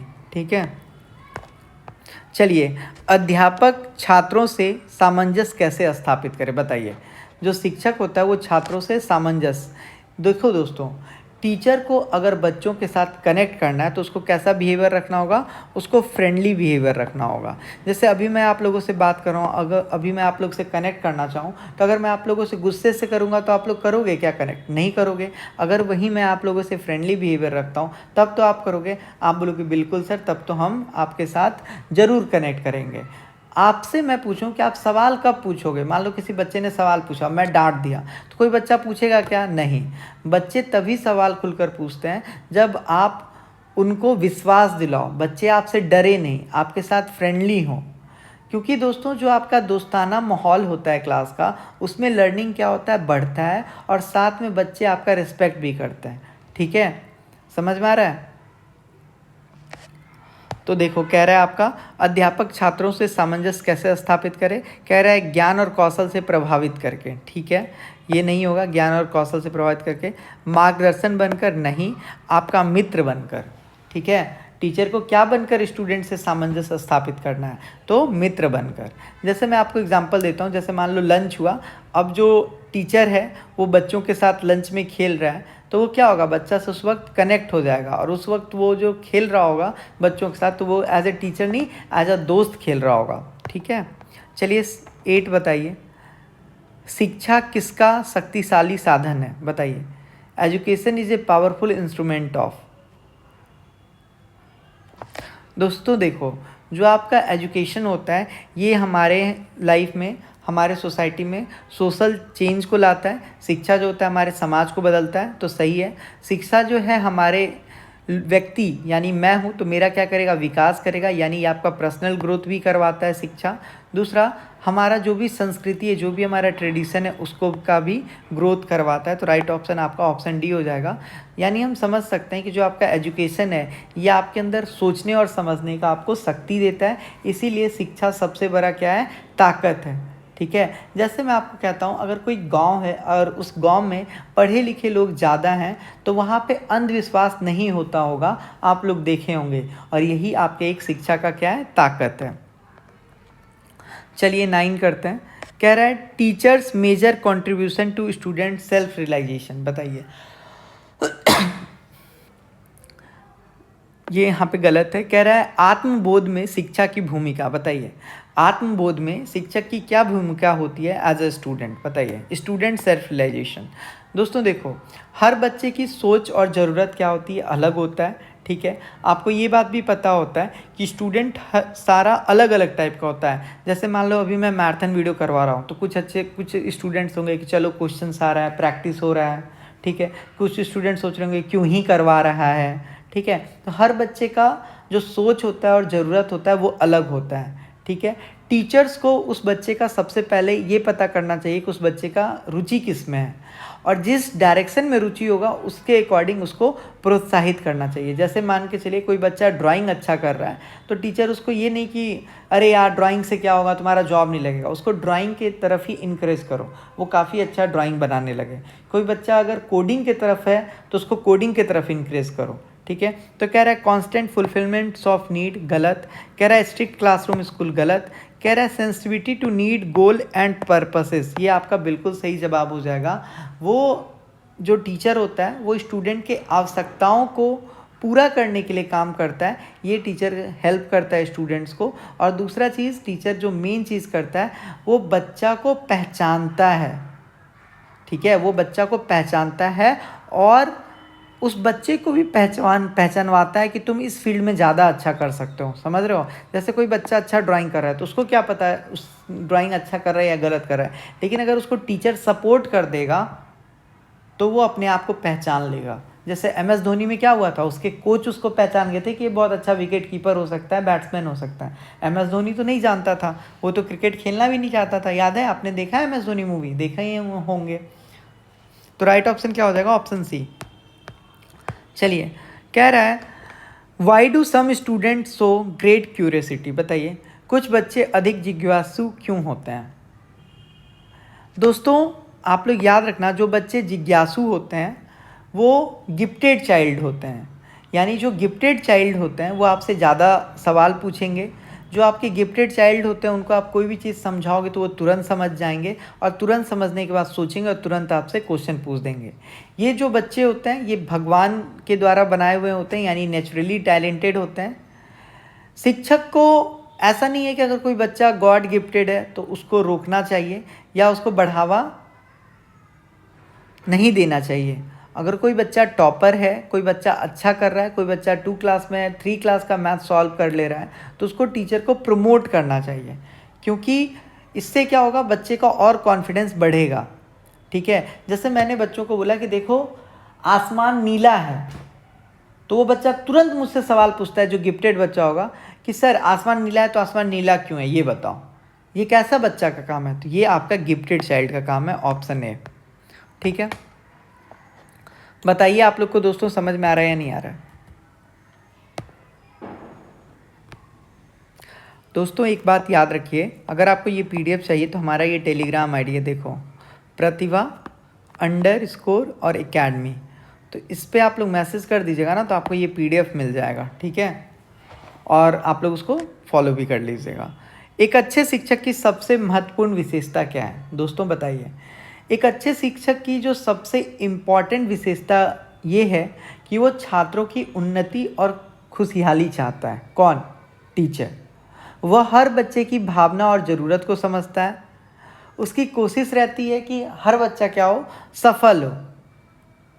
और टीचर पे क्या होता है, जो स्टूडेंट्स होते हैं वो भरोसा करते हैं। जैसे कि मान के चलो अगर कोई बच्चा उदास है क्लासरूम में, तो मैं उससे जाके पूछना चाहिए मुझे कि क्या हुआ बच्चा, क्यों उदास हो तुम अपना प्रॉब्लम बताओ। और जब बच्चा वो अपना प्रॉब्लम बता देगा तो मुझे उसको गाइडेंस देना चाहिए। ठीक है, तो बताइए क्या होगा। कह रहा है साउंड सब्जेक्ट नॉलेज गलत, गुड कम्युनिकेशन स्किल नहीं, कंसर्न फॉर स्टूडेंट वेलफेयर, छात्रों की भलाई का चिंता होना चाहिए एक अच्छे टीचर को। ठीक है, पढ़ा तो हर कोई लेगा लेकिन केयर कौन करेगा। आपसे यही तो पूछा था, गुड टीचर, इंस्पायरिंग टीचर, तो आप लोग बोल देना कि जो आपका केयरिंग टीचर होता है, जो आपका केयरिंग टीचर होता है वो आपका क्या होगा, इंस्पायरिंग टीचर भी हो जाएगा। समझ में आया। अच्छे शिक्षक अपने छात्रों की उन्नति और खुशहाली हमेशा चाहते हैं, वो हर बच्चे की भावना और ज़रूरत को समझते हैं, उसकी कोशिश यही रहती है कि हर बच्चा सफल हो, और ऐसे टीचर्स पर स्टूडेंट्स जो होते हैं वो क्या करते हैं, भरोसा करते हैं। चलिए 12 बताइए क्या रहा है, टीचर स्टूडेंट रिलेशनशिप इज, बताइए। ये जो न्यू पैटर्न आ रहा है ना, इस पर मैं कोशिश करवा रहा हूँ आप लोग को प्रैक्टिस करवा देने के लिए, ताकि आप लोग को गलत ना हो। दोस्तों देखो, मैंने आपको बताया था कि जो आपका टीचर और स्टूडेंट का रिश्ता होना चाहिए, कह रहा है इनफॉर्मल, गलत, दोस्त थोड़ी है आपका टीचर। मतलब आप समझ रहे हो ना दोस्त मैं किस सेंस में बोल रहा हूँ। आप टीचर के दोस्त बोल दिया टीचर, तो इसका थोड़ी उनके कंधे पे आप हाथ डाल दोगे। जो टीचर और स्टूडेंट है, शिक्षक और छात्र है, उनके बीच में सौहार्दपूर्ण और सम्मानजनक रिश्ता होना चाहिए। राइट ऑप्शन हो जाएगा आपका ऑप्शन सी। समझ में आ रहे हो।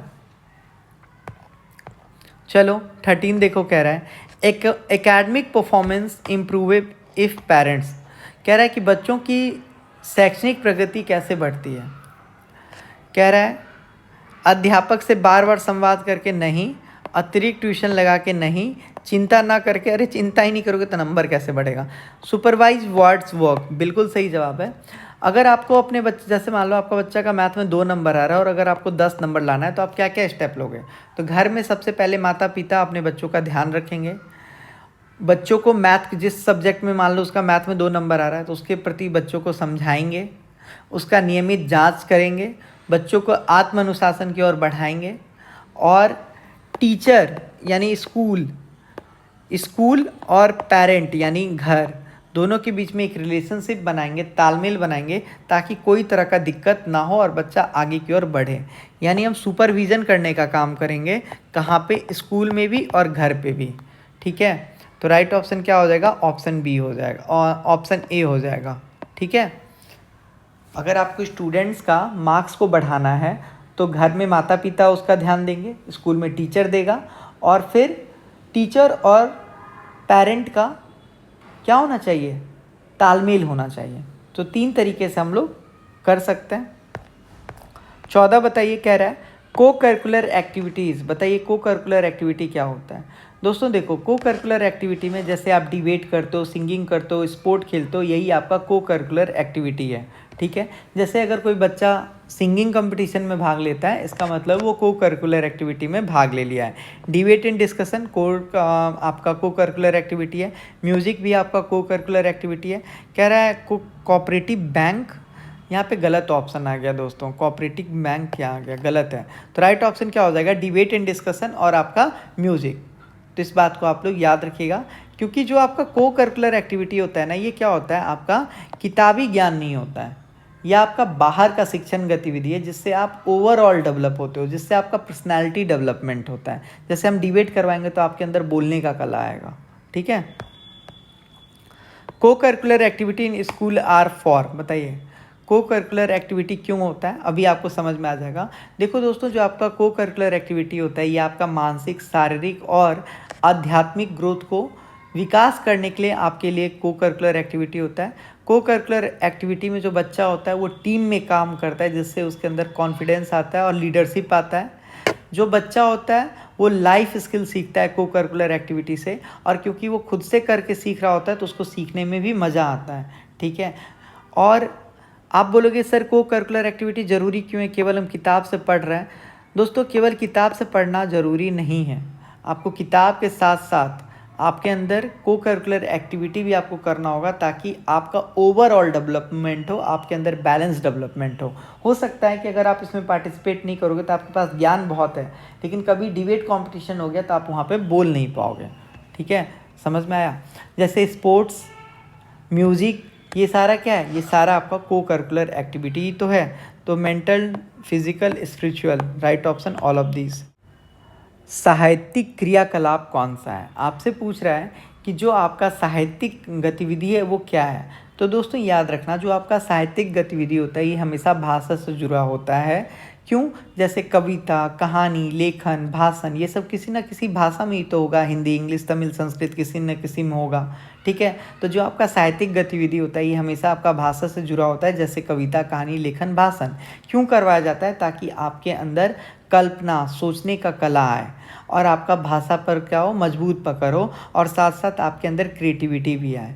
ठीक है, जैसे मान लो मैंने बोला कि तुम अपने गांव पे कहानी बताओ मुझे, और आपने कहानी को अच्छे से लिख दिया, तो ये क्या दर्शाता है? आपका लिटरेरी एक्टिविटी यानी साहित्यिक क्रियाकलाप को दर्शाता है। ठीक है, कह रहा है मास ड्रिल नहीं, ड्रामेटिक्स नहीं, तो राइट ऑप्शन हो जाएगा ए। चलिए 17 बताइए, टीचर्स रोल इन ऑर्गेनाइजिंग को करिकुलर एक्टिविटी। जो आपका सहगामी कार्यों में शिक्षक की क्या भूमिका होती है? दोस्तों देखो, प्लानर, बिल्कुल सही बात है। जो आपका कोई भी योजना, कोई भी एक्टिविटी होता है उसमें टीचर कैसे काम करता है? एज ए प्लानर काम करता है।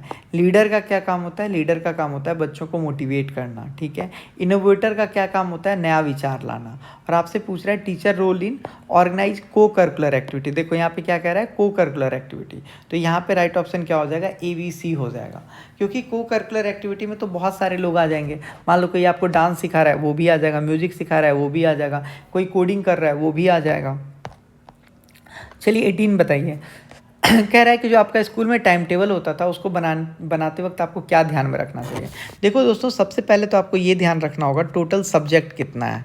अगर आप कभी भी टाइम टेबल बना रहे हो तो आपको ये ध्यान में रखना होगा टोटल सब्जेक्ट क्या है। ठीक है, उसके बाद आपको ये ध्यान में रखना होगा टोटल सब्जेक्ट में हार्ड सब्जेक्ट कितने हैं और आपका ईजी सब्जेक्ट कितना है।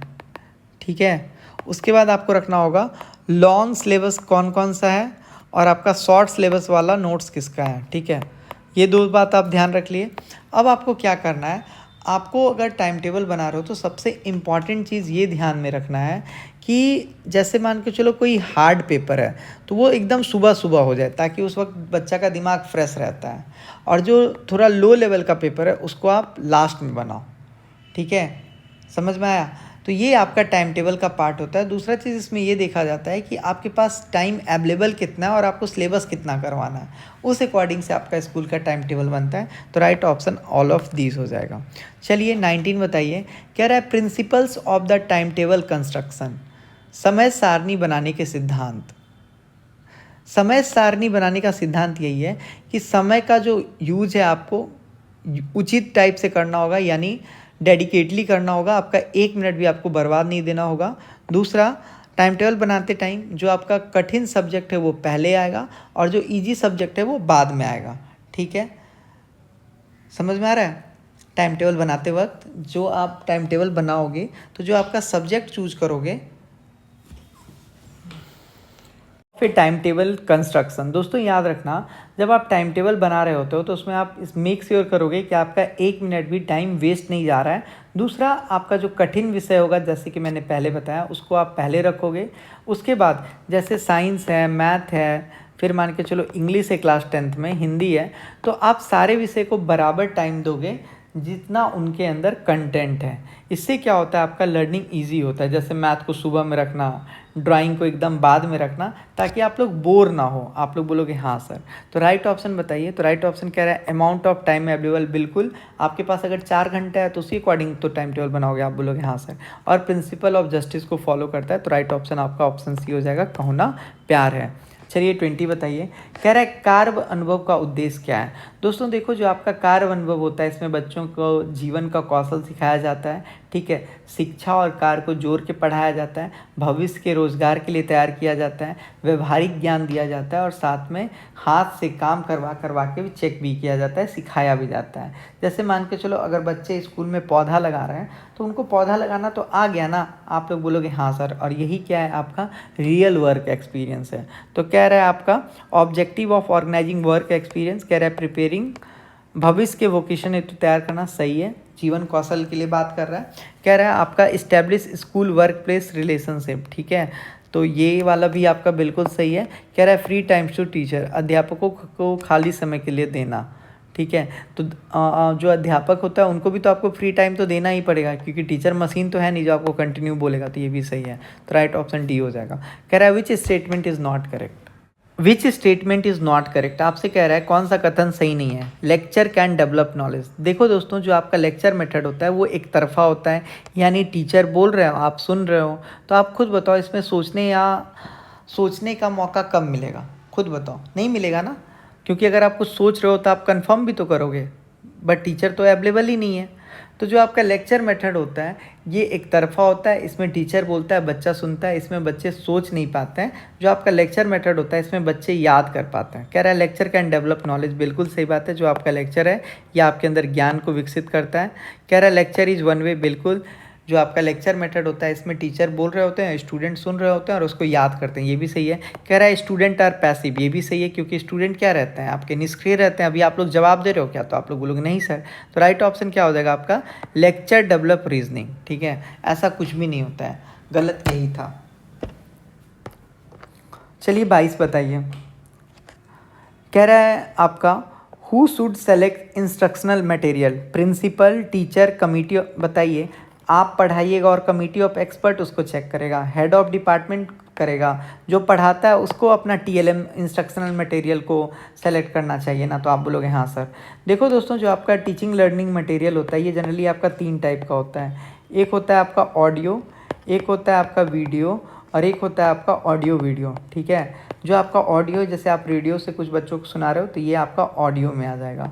वीडियो में जैसे चार्ट पेपर दिखा रहे हो, ग्लोब दिखा रहे हो, ये आपका वीडियो में आ जाएगा। ऑडियो वीडियो जिसमें वीडियो भी दिखे और आपका आवाज़ भी है, जैसे प्रोजेक्टर वगैरह। ठीक है, तो राइट ऑप्शन आपका ए हो जाएगा। बच्चों की ज़रूरत को टीचर को अच्छे से पता होता है और टीचर ही लेवल उनका जानता है, इसीलिए वो अपने इंटरेस्ट के अनुसार मटेरियल को चूज करता है और बच्चों को आसान से आसान लैंग्वेज में समझाता है। ठीक है, क्योंकि हम लोग का मेन उद्देश्य यही है कि लर्निंग को जॉयफुल बनाना है। ठीक है। पेरेंट टीचर एसोसिएशन, बताइए स्कूल में जो आपका पेरेंट टीचर एसोसिएशन होता था वो क्यों होता था। दोस्तों देखो, जो आपका पीटीए होता था आपका स्कूल में, जिसमें आपके मम्मी पापा जाते थे, वो इसी वजह से होता था ताकि स्कूल और आपके माता पिता को आपस में जोड़ा जा सके। और क्यों जोड़ा जा सके, मान लो ये आपका स्कूल है, ये आपका स्कूल है और यहाँ पे आप हो, ये आप हो, ये आपके पापा हैं, ये आपकी मम्मी है। ठीक है, ये आप लोग घर पे हो। जो आपका पेरेंट टीचर एसोसिएशन होता है इसमें पेरेंट्स कहाँ जाते हैं, स्कूल जाते हैं। क्यों जाते हैं, ताकि पेरेंट और स्कूल के बीच में क्या हो, कनेक्टिविटी हो पाए। ठीक है, और दोनों मिलकर, स्कूल और पेरेंट मिलकर किसको सॉल्व करेंगे, बच्चों को, बच्चों के प्रगति पर काम करेंगे दोनों मिलकर, कि बच्चे के अंदर क्या कमी है, क्यों नहीं पढ़ रहा है, नंबर क्यों कम आ रहा है, गेम में पार्टिसिपेट क्यों नहीं करता है। ठीक है, और स्कूल का जो एग्ज़ामिनेशन पैटर्न है वो भी पेरेंट्स को समझ में आएगा, और इससे पीटीए से, पेरेंट टीचर एसोसिएशन से रियल में पता चलेगा कि बच्चों का ग्रोथ हुआ है या नहीं हुआ है। तो पेरेंट मीट का जो मेन उद्देश्य यही होता है कि आपके अंदर हॉलिस्टिक ग्रोथ किया जाए, यानी दिमाग से भी, शारीरिक भी और आपका भावनात्मक भी। तो राइट ऑप्शन बताइए क्या होगा। तो आप बोलोगे ऑप्शन ए, विद्यार्थियों के कार्यों में माता पिता का सहभागिता। चलिए 24 बताइए। कह रहा है TLM is useful because it. देखो दोस्तों, जो आपका टीएलएम होता है टीचिंग लर्निंग मटेरियल, जैसे मैंने आपको सोलर सिस्टम मुझे पढ़ाना है, मैं आपको सोलर सिस्टम का चार्ट दिखा दूं, जैसे देखो ये सन है, ये वेनस है, ये अर्थ है, ये मार्स है, जुपिटर है, तो आप जल्दी सीख पाओगे। तो जो आपका शिक्षण अधिगम सामग्री होता है, अगर वो आप बच्चों को दिखाओगे तो बच्चा देख कर, सुन कर, छू कर अच्छे से सीख पाएगा। ठीक है, और इससे उसको एब्स्ट्रैक्ट चीज़ें, जो उसकी देखी हुई चीज़ें होंगी वो उसको कंक्रीट लगेंगी। एब्स्ट्रैक्ट चीज़ें उनको क्या लगेंगी, कंक्रीट लगेंगी।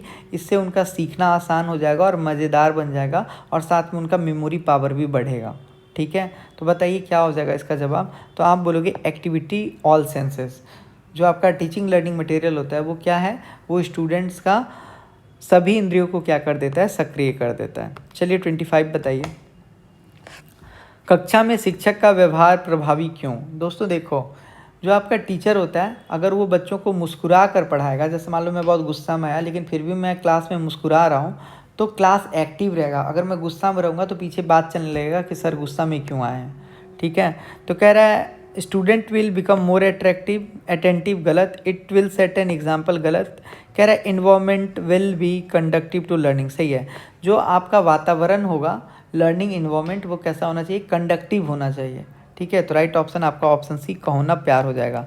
26 बताइए, कह रहा है शिक्षण प्रभावी कब होता है, बताइए। तो दोस्तों याद रखना, जो आपका शिक्षण होता है ये तब प्रभावी होता है, यानी जब आप बच्चों को क्या करो, जब आप बच्चों को इंस्ट्रक्शनल एड्स के थ्रू पढ़ाओ। जैसे मान लो सोलर सिस्टम पढ़ाना है तो आप वीडियो दिखा दिए, इस टाइप से आप अगर पढ़ाओगे video plus audio plus practical का यूज़ करके, जो भी आपका मन, तो फिर आपका जो पढ़ाई होगा वो क्या हो जाएगा, इफ़ेक्टिव हो जाएगा। चलिए 27 बताइए, कह रहा है पाठचर्चा की सर्वोत्तम परिभाषा क्या होता है। जो आपका पाठचर्चा होता है उसमें केवल सब्जेक्ट नहीं होता है, उसमें आपका अनुभवों का योग होता है। ये आपके क्लासरूम और आपके एक्टिविटी दोनों को इसमें शामिल किया जाता है। ये जो आप अनुभव गेन करते हो यही आपके क्लासरूम का, यानी जो आपका करिकुलम है उसका हिस्सा होता है। जैसे आपका करिकुलम क्या होगा, मान लो 10th में पढ़ रहे हो तो क्लास होगा, आपका पूरा लेक्चर करवाया जाएगा, गेम, आर्ट्स, NEP, ये सारा क्या है आपका करिकुलम ही तो है। तो आप बोलोगे हाँ सर, ये सारा आपका करिकुलम का ही पार्ट होता है। तो बताइए राइट ऑप्शन क्या हो जाएगा, some of original organised people experiences. चलिए 28 बताइए, कह रहा है आपसे हाउ लीडरशिप डेवलप। दोस्तों देखो, जो आपका लीडरशिप डेवलप कैसे होता है, जब आप जिम्मेदारी पहले छोटे का लिए फिर बड़े का लिए, इस टाइप से जब आप जिम्मेदारी लेते जाते हो ना, तो आपके अंदर क्या होता है, लीडरशिप क्वालिटी आता है। तो राइट ऑप्शन आपका ऑप्शन ए हो जाएगा। 29 बताओ, कह रहा है आपसे पाठ्यक्रम शिक्षण में कैसे सहायक है। तो दोस्तों ध्यान रखना, जो आपका पाठ्यक्रम होता है, टीचर वो क्या कर रहा होता है, आपका पहले से तैयारी कर रहा होता है, और अगर आपके पास उसके पास पाठ्यक्रम रहेगा तो उसको ढूंढना नहीं पड़ेगा। तो राइट ऑप्शन आपका क्या हो जाएगा, बताइए। तो आप लोग बोलोगे हेल्प प्रिपेयर इन एडवांस। ठीक है, छात्र सबसे शीघ्र कैसे सीखता है, बताइए। तो मैंने आपको बताया था कि जो आपका छात्र होता है वो सबसे अच्छे से कैसे सीखता है, खुद से करके सीखता है। ठीक है, अगर बच्चा खुद से पौधा लगाएगा तो हमेशा ज़िंदगी भर याद रहेगा। तो मैंने आपको आज के 30 क्वेश्चन करवा दिए। अगर आपको ये सेशन पसंद आ रहा है तो आप लोग कमेंट करके बता दीजिएगा, तो आगे भी इसको कंटिन्यू रखेंगे, वरना इस सीरीज़ को क्लोज़ कर देंगे। ठीक है, फिर उसके बाद हम लोग सीटेट के लिए स्टार्ट करेंगे और ग्रुप डी के लिए। तो आप लोग बताइएगा कि आप लोग क्या चाहते हो।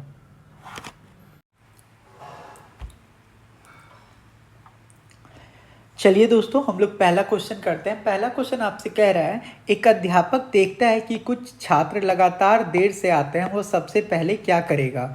ए teacher notice that some students are regularly late, what should he do first. यानी जो एक बच्चा है वो लेट आ रहा है तो एक टीचर क्या करेगा। मान लो एक बच्चा है मोहन नाम का, वो मोहन नाम का जो बच्चा है वो स्कूल डेली लेट से आता है। ठीक है, और आप उसके टीचर हो तो आप क्या करोगे, आप उसको मारोगे यानी दंडित करोगे, आप उससे लेट आने का कारण पूछोगे, आप उसे क्लास से बाहर कर दोगे, या आप प्रिंसिपल को रिपोर्ट करोगे। ध्यान देना कि वो बच्चा रेगुलरली लेट आ रहा है, डेली लेट आ रहा है, तो आप क्या करोगे।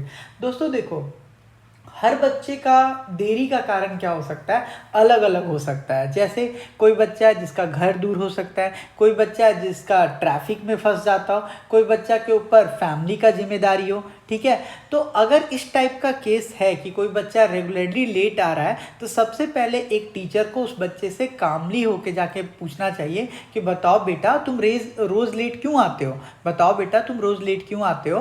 तो इससे क्या होगा, बच्चा एकदम शांति से टीचर को, अगर उसके घर में कोई भी प्रॉब्लम होगा तो बताएगा। लेकिन अगर आप उसको डरा पूछोगे, ओए तुम लेट क्यों आते हो भाई, तो आप समझ रहे हो ना, तो वो बच्चा फिर आपसे डर जाएगा और कभी भी आपको सही रीज़न खुल के नहीं बता पाएगा। ठीक है, इसी वजह से कभी भी अगर आपको बच्चा लेट आ रहा है, बच्चा के पास शूज अगर गंदा है, शूज फटा हुआ है, तो आप उससे रीज़न पूछोगे कि बताओ बच्चा तुम जो फटा हुआ शूज पहन के आए हो ये क्यों आए हो, तुम लेट आए हो तो क्यों आए, एकदम आराम से, ये नहीं कि गुस्सा में तुम्हारा डेली का नाटक हो गया तुम डेली लेट आते हो, ऐसे नहीं। अगर आप प्यार से पूछोगे तो बच्चा जो होगा आपको सही रीज़न बताएगा, और उसके बाद आप जब रीज़न जान जाओगे तब आप उसको क्या दोगे, समाधान दोगे। जैसे एक एग्जाम्पल, एक केस लेते हैं, केस स्टडी पढ़ रहे हैं तो केस लेते हैं। दोस्तों देखो, कभी कभी क्वेश्चंस आप लोग को इजी लग सकता है, लेकिन इसी से क्या होता है, आपके अंदर सोचने का कला आएगा। ठीक है, जैसे मान लेते हैं कि एक राहुल नाम का बच्चा है जो क्या है 10 मिनट रोज लेट आता है। ठीक है, और उस 10 मिनट रोज लेट आने का कारण क्या था कि बस टाइम से नहीं आता था। ठीक है, एक राहुल नाम का बच्चा था जो 10 मिनट रोज़ लेट से आता था, और जब पता किया जाता है कि आखिर वो बच्चा लेट से आता क्यों है, तो उसमें ये बात पता चलता है कि बस ही डेली लेट आता है। ठीक है, तो टीचर उसको क्या बोलेगा कि बेटा आप 10 मिनट लेट आपका बस आता है ना, तो आप उससे पहले वाला बस से आओ। तो समाधान किया, तब अगली बार से बच्चा लेट नहीं होगा। लेकिन ये कब पता चला? जब टीचर कामली पूछा। तो आपको क्या करना है, बच्चे को पनिश नहीं, उसको डराना नहीं है, उसको प्रिंसिपल ऑफिस नहीं भेजना है, आपको सबसे पहले बच्चों से प्रॉब्लम पूछना है। जब आपको प्रॉब्लम पता चल जाएगा तो फिर उसके बाद आप उसको निष्कर्ष दोगे, उसको सॉल्यूशन दोगे। तो राइट ऑप्शन क्या हो जाएगा? Option number B for Bajrangbali, कारण जानने का कोशिश करेगा।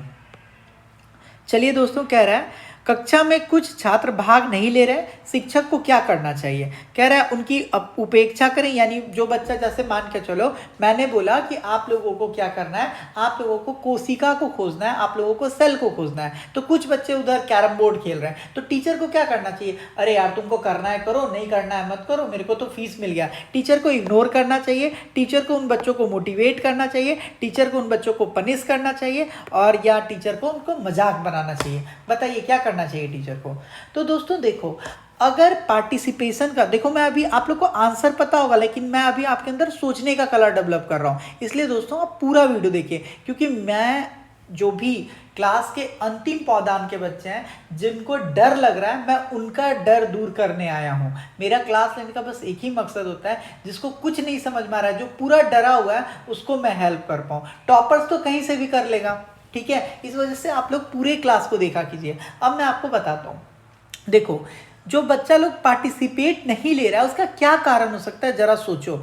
ये हो सकता है कि हम लोग क्या बोले कि हम लोग सेल टॉपिक पढ़ेंगे, हम लोग कोशिका पढ़ रहे हैं, उसको माइक्रोस्कोप में देखो। हो सकता है कि उस बच्चा को कॉन्सेप्ट ना पता हो कि कोशिका होता क्या है, सेल क्या होता है, बोलो। तो अगर उसको थ्योरी ही नहीं पता है तो वो प्रैक्टिकल क्यों करेगा, प्रैक्टिकल कैसे करेगा? क्योंकि अगर आपको कोई चीज़ पता होता है तभी तो हमको कॉन्फिडेंस आता है। मान लो मैं आपको मैथ्स का क्वेश्चन बनाने के लिए दे दूं 10 क्वेश्चन, अगर वो आपको आ रहा होगा ना तो आप 10 क्वेश्चन तुरंत बनाओगे और इंटरेस्ट से बनाओगे, और अगर आपको नहीं आ रहा होगा ना तो आपको वो 10 क्वेश्चन पूरा का पूरा बोर कर देगा। इससे ये निष्कर्ष निकलता है कि अगर पार्टिसिपेशन का कमी हो रहा है, अगर बच्चा पार्टिसिपेट नहीं कर रहा है क्लासरूम एक्टिविटी में, इसका मतलब बच्चे के अंदर क्या है, सेल्फ कॉन्फिडेंस का कमी है या डर है। तो टीचर को क्या करना चाहिए? एज ए टीचर आपको पॉजिटिव माहौल बनाना चाहिए, ताकि जो बच्चा डरा हुआ है, जो बच्चा के अंदर सेल्फ कॉन्फिडेंस है, जो पार्टिसिपेट नहीं कर रहा है, वो भी क्या हो, उसके साथ हो। जैसे मान के चलो आपके क्लास में क्या हो रहा है, आपके क्लास में नाटक हो रहा है, ठीक है, या आपके क्लास में ये हो रहा है कि आपके क्लास में आके कोई बच्चा स्टेज पे आके कुछ बोलेगा और सारे बच्चे उसको सुनेंगे, ठीक है। मान लो हमारे क्लास में कोई बच्चा है बहुत शर्मीला है, ठीक है, तो अगर हम उसको हंस देंगे, मजाक कर देंगे, तो बच्चा तो कभी बोल नहीं पाएगा ना। हम क्या करेंगे, उस बच्चे को बुलाएंगे, बोलेंगे कोई बात नहीं बेटा, गलती तो सबसे होता है, आप आओ यहाँ पे बोलो। वो बच्चा पहले धीरे बोलेगा, hello my name is this this. तो आपको डरना नहीं है, आपको उसको और अप्रिशिएट करना है, वेरी गुड ऐसे करके। उससे क्या होगा, अगली बार उस बच्चे को हिम्मत आएगा, समझ रहे हो। जैसे कि हम बोलेंगे आज से इस क्लास का लीडर यही बच्चा है, देखो कितना अच्छा बोला, तो उस बच्चा को लगेगा अरे वाह हम तो लीडर बन गए, कॉन्फिडेंस आएगा। वो कभी भी निगेटिव अपने बारे में नहीं सोचेगा, क्योंकि अगर आप कभी भी बच्चों को पनिशमेंट देते हो, उसका मजाक उड़ाते हो, तो वो बच्चा क्या होता है, उस एक्टिविटी से दूर हो जाता है। समझ रहे हो आप बात को। जैसे हम लोग स्कूल में ही जाते थे, तो अगर कोई भी टीचर हम लोग को डांट देते थे, अरे कितना गंदा पढ़ा रहा है, कितना धीरे बोल रहा है, तो हम लोग क्या करते थे, हम फिर बोलना ही छोड़ देते थे, ठीक है। इसी वजह से अगर आपको किसी को भी सही डायरेक्शन पे लाना है तो आपको क्या देना होगा, आपको उसको मोटिवेट करना होगा। तो कक्षा में कुछ छात्र भाग नहीं ले रहे हैं, शिक्षक को क्या करना चाहिए, तो उनको मोटिवेट करना चाहिए कि नहीं बेटा आपको हर एक चीज समझ में आएगा, आप टेंशन मत लो। बोलो समझ में आया या नहीं आया, बोलो। देखो एक और एग्जांपल देते हैं। जैसे मान लेते हैं कि मेरे क्लास में एक बच्चा है जिसका नाम है मोहन, जिसका नाम क्या है, मोहन। ये मोहन नाम का बच्चा कभी आंसर नहीं देता है। कभी मैं उससे पूछा बताओ इंडिया क्या है, आपका एशिया में कहाँ है इंडिया, कुछ वो नहीं बताता है, कुछ भी नहीं बताता। बताओ मैं पूछा कि एशिया में बताओ इंडिया का कोऑर्डिनेट क्या है, कुछ नहीं बता रहा है वो। बताओ मैं पूछता हूँ किस ग्रह प्लानेट पे रह रहा हो, ये फिर भी नहीं बताया, इसको पता है फिर भी नहीं बता रहा है। तो हम बोलेंगे कि देखो अगर आज मोहन कोशिश करेगा ना तो मोहन को आज हम लोग चॉकलेट देंगे, ठीक है। तो मोहन क्या होगा, धीरे धीरे क्लास में एक्टिव होने लगेगा। तो इस टाइप से आपको मोटिवेट करना है, किसी को आपको इग्नोर नहीं करना है, समझ रहे हो। चलो तीसरा बताओ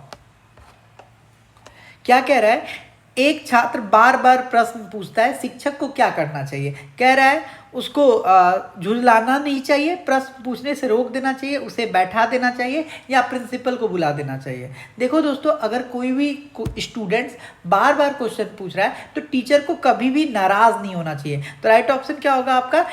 ऑप्शन ए, टीचर को कभी भी नाराज नहीं होना चाहिए। क्योंकि दोस्तों अगर कोई भी बच्चा बार बार क्वेश्चन पूछ रहा है तो वो उस बच्चे का क्या दिखाता है? तो आप बोलोगे कि सर उस बच्चे का वो क्यूरियोसिटी दिखाता है कि वो जानना चाह रहा है। इसका मतलब ये नहीं है कि वो आपको डिसरिस्पेक्ट कर रहा है। तो टीचर को हमेशा पेशेंस होकर हर सवाल को सुनना चाहिए, चाहे बच्चा कितना भी पूछ रहा है। और अगर मान के चलो आपके पास टाइम कम है, आपको सिलेबस कंप्लीट करवाना है, तो ये मत आप उसको नहीं बोलोगे अरे कितना सवाल पूछते हो, आप उसको ये बात बोलोगे अरे बाबू कोई बात नहीं, मैं आपको बाद में ये क्वेश्चन को समझा दूंगा, ठीक है। आप उसको डराओगे नहीं, समझ रहे हो? तो आप बोलोगे हाँ सर। तो राइट ऑप्शन क्या हो जाएगा?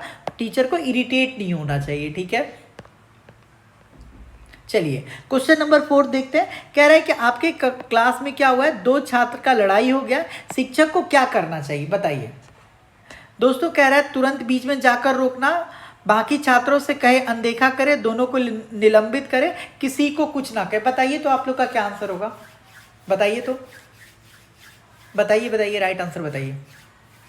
देखो दोस्तों, अगर आप लोग को 40 टेस्ट वाला ज्वाइन करना है तो 2 नवंबर तक आप लोग ज्वाइन कर लेना। आप लोगों को ये अभी 289 में मिल जाएगा, फिर उसके बाद 389 हो जाएगा, ठीक है। और आपको वहाँ पे जब क्वेश्चन लगाओगे ना, इससे कई गुना लेवल है, तो वो आप लोग को रियल पता चलेगा कि आप लोग कितने पानी हो। तो टेस्ट लगाइए, यहाँ लगाइए या किसी भी प्लेटफॉर्म पे जाइए लगाइए, बट टेस्ट जरूर लगाइए, ठीक है। तो दोस्तों देखो, अगर दो बच्चों के बीच में लड़ाई हो गया है तो कह रहा है दोनों को निलंबित करें। एक बात बताओ, निलंबित करने से क्या बच्चे सुधर जाएंगे? नहीं सुधरेंगे ना।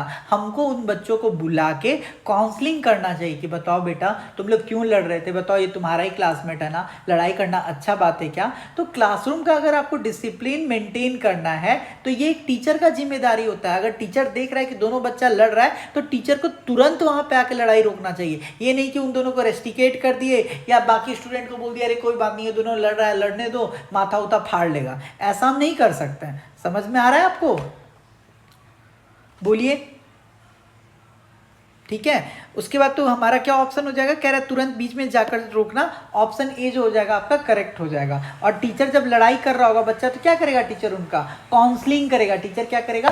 काउंसलिंग करेगा। टीचर ये बात बोलेगा कि दोनों लड़ाई झगड़ा बंद करो, हम आपके प्रॉब्लम को सुनते हैं और जो भी तुम्हारा प्रॉब्लम होगा उसको देखते हैं, जिसका भी गलती होगा एक दूसरे को तुम लोग सॉरी बोल देना, और इस टाइप से मैटर को खत्म करवा दिया जाएगा।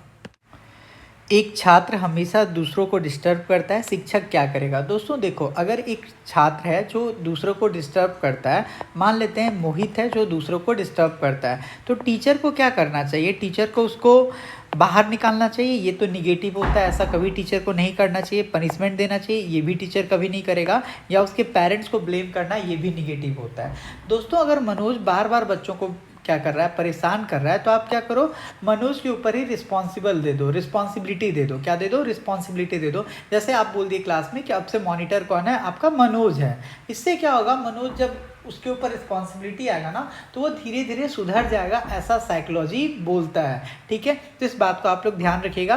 तो टीचर क्या करेगा? कारण समझेगा और उसको सुधारने का कोशिश करेगा, ये नहीं कि उसको बाहर फेंक देगा क्लास के, ठीक है। चलिए क्वेश्चन 6 बताइए। कह रहा है a student is emotionally disturb, what is the teacher role? आपसे कह रहा है कि क्लास में एक विद्यार्थी भावनात्मक रूप से परेशान है, शिक्षक की क्या भूमिका है? बताइए। दोस्तों देखो, मान लेते हैं कि आपके क्लास में कोई प्रिया नाम की लड़की है, वो ऑलवेज सैड रहती है, वो ऑलवेज कैसा रहती है? सैड रहती है। तो अब टीचर क्या होगा ना, टीचर मान लो मैं हूँ, मैं जाऊँगा बोलूँगा इससे, बताओ प्रिया बेटा आप क्यों सैड रहते हो, आप अपना प्रॉब्लम बताओ, मैं आपको उस प्रॉब्लम का सॉल्यूशन दूंगा, ठीक है। और जब मैं इससे ये बात कर रहा हूँ ना तो मैं ये श्योर करूँगा, ऐसा माहौल दूंगा कि प्रिया को क्या लगे, प्रिया को सुरक्षित महसूस हो, प्रिया को लगे कि हाँ अगर सर को मैं अपना प्रॉब्लम बताती हूँ तो सर मेरा प्रॉब्लम सॉल्व कर देंगे, ठीक है। क्योंकि दोस्तों देखो, प्रिया सैड है, इसका मतलब प्रिया कैसा बच्चा है? तो प्रिया जो है आपका इमोशनली वीक बच्चा है। कैसा बच्चा है? इमोशनली वीक बच्चा होता है। और जो इमोशनली वीक बच्चा होता है दोस्तों, उनको हम लोग को क्या जरूरी होता है? तो जो इमोशनली वीक बच्चा होता है उनको प्यार और सपोर्ट का ज़रूरत होता है। इसी वजह से ऐसे बच्चे जो प्रिया है, जैसे ये सैड है, तो इनको हम लोगों लोग को इमोशनली सपोर्ट करना होगा, इनको हम लोग को हार्श नहीं करना होगा। प्रिया की बातों को मुझे ध्यान से सुनना होगा और अगर ज़रूरत पड़े तो मुझे उसका काउंसलिंग क्लास भी अरेंज करना होगा, ताकि प्रिया क्या हो, प्रिया एक सुरक्षित माहौल में आए और अपना जो भी प्रॉब्लम है वो मुझे बता पाए और मैं उसके सारे प्रॉब्लम को सुनने के बाद उसके प्रॉब्लम को दूर कर पाऊँ। इसका मतलब आप समझो ना एक तरह से कि जैसे डॉक्टर को आप सारा प्रॉब्लम बताते हो तभी तो डॉक्टर आपको ट्रीटमेंट देता है, उसी टाइप से जो स्टूडेंट है उसका डॉक्टर कौन है, तो टीचर है। टीचर क्या करेगा, सबसे पहले कारण जानेगा। Always you have to take कारण वाला option, always you have to take reason वाला ऑप्शन। ओके, तो आप बोलोगे हाँ सर ये बात हमको समझ में आया। तो टीचर को हमेशा क्या करना चाहिए, टीचर को जो भी इमोशनली डिस्टर्ब चाइल्ड है उनको सहानुभूति प्रदान करना चाहिए, ऑफर एम्पैथी। चलो 7 बताइए, बताओ आप लोग 7।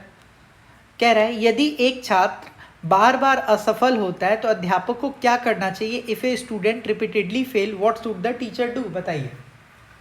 अब देखो दोस्तों, कह रहा है कि अगर कोई छात्र बार बार फेल हो जा रहा है तो क्या करना होगा।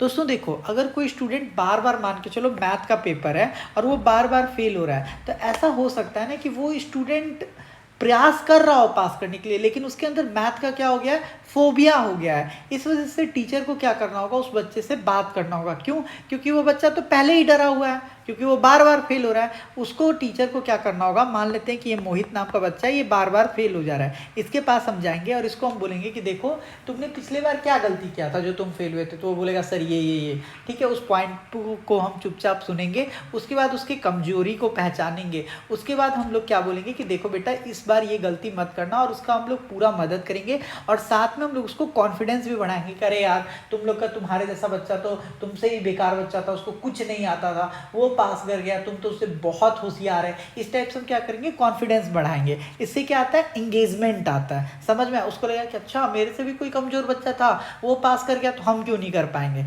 समझ में आ रहा है आपको? तो आप बोलोगे हाँ सर। तो यहाँ पे राइट ऑप्शन क्या हो जाएगा, उससे डांटना नहीं है बल्कि उससे क्या करना है, प्रोत्साहित करना है। ठीक है।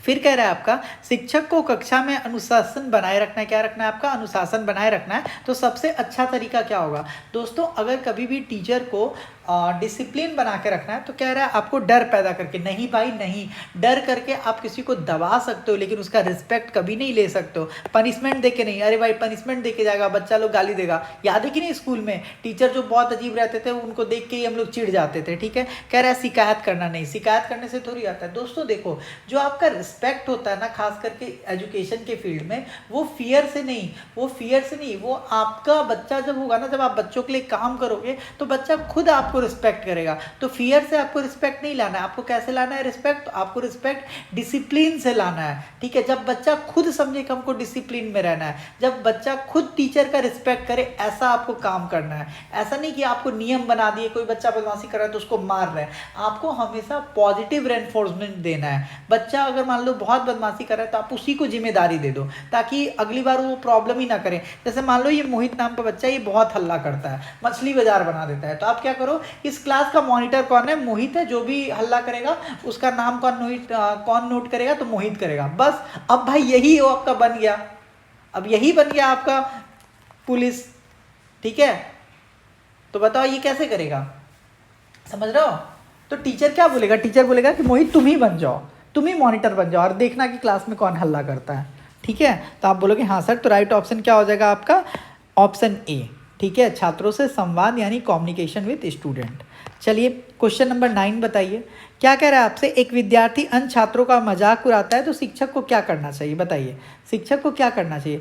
दोस्तों देखो, अगर कोई भी स्टूडेंट है, मान लो ये आपका मोहित है, ये रीना का मजाक उड़ा रहा है, तो टीचर को ये बात समझाना चाहिए कि बेटा ये गलत व्यवहार है, ऐसा नहीं करना चाहिए। किसी का हम लोग को कॉन्फिडेंस नहीं तोड़ना चाहिए, हम लोगों को ऑलवेज सपोर्ट करना चाहिए। कब किसके साथ हो जाए क्या पता, ये आपका क्लासमेट है, क्लासरूम में ऑलवेज पॉजिटिव कल्चर बनाए रखिए। ये सब क्या करेगा, टीचर समझाएगा। तो राइट ऑप्शन क्या हो जाएगा, उसे समझाए कि ऐसा व्यवहार गलत है।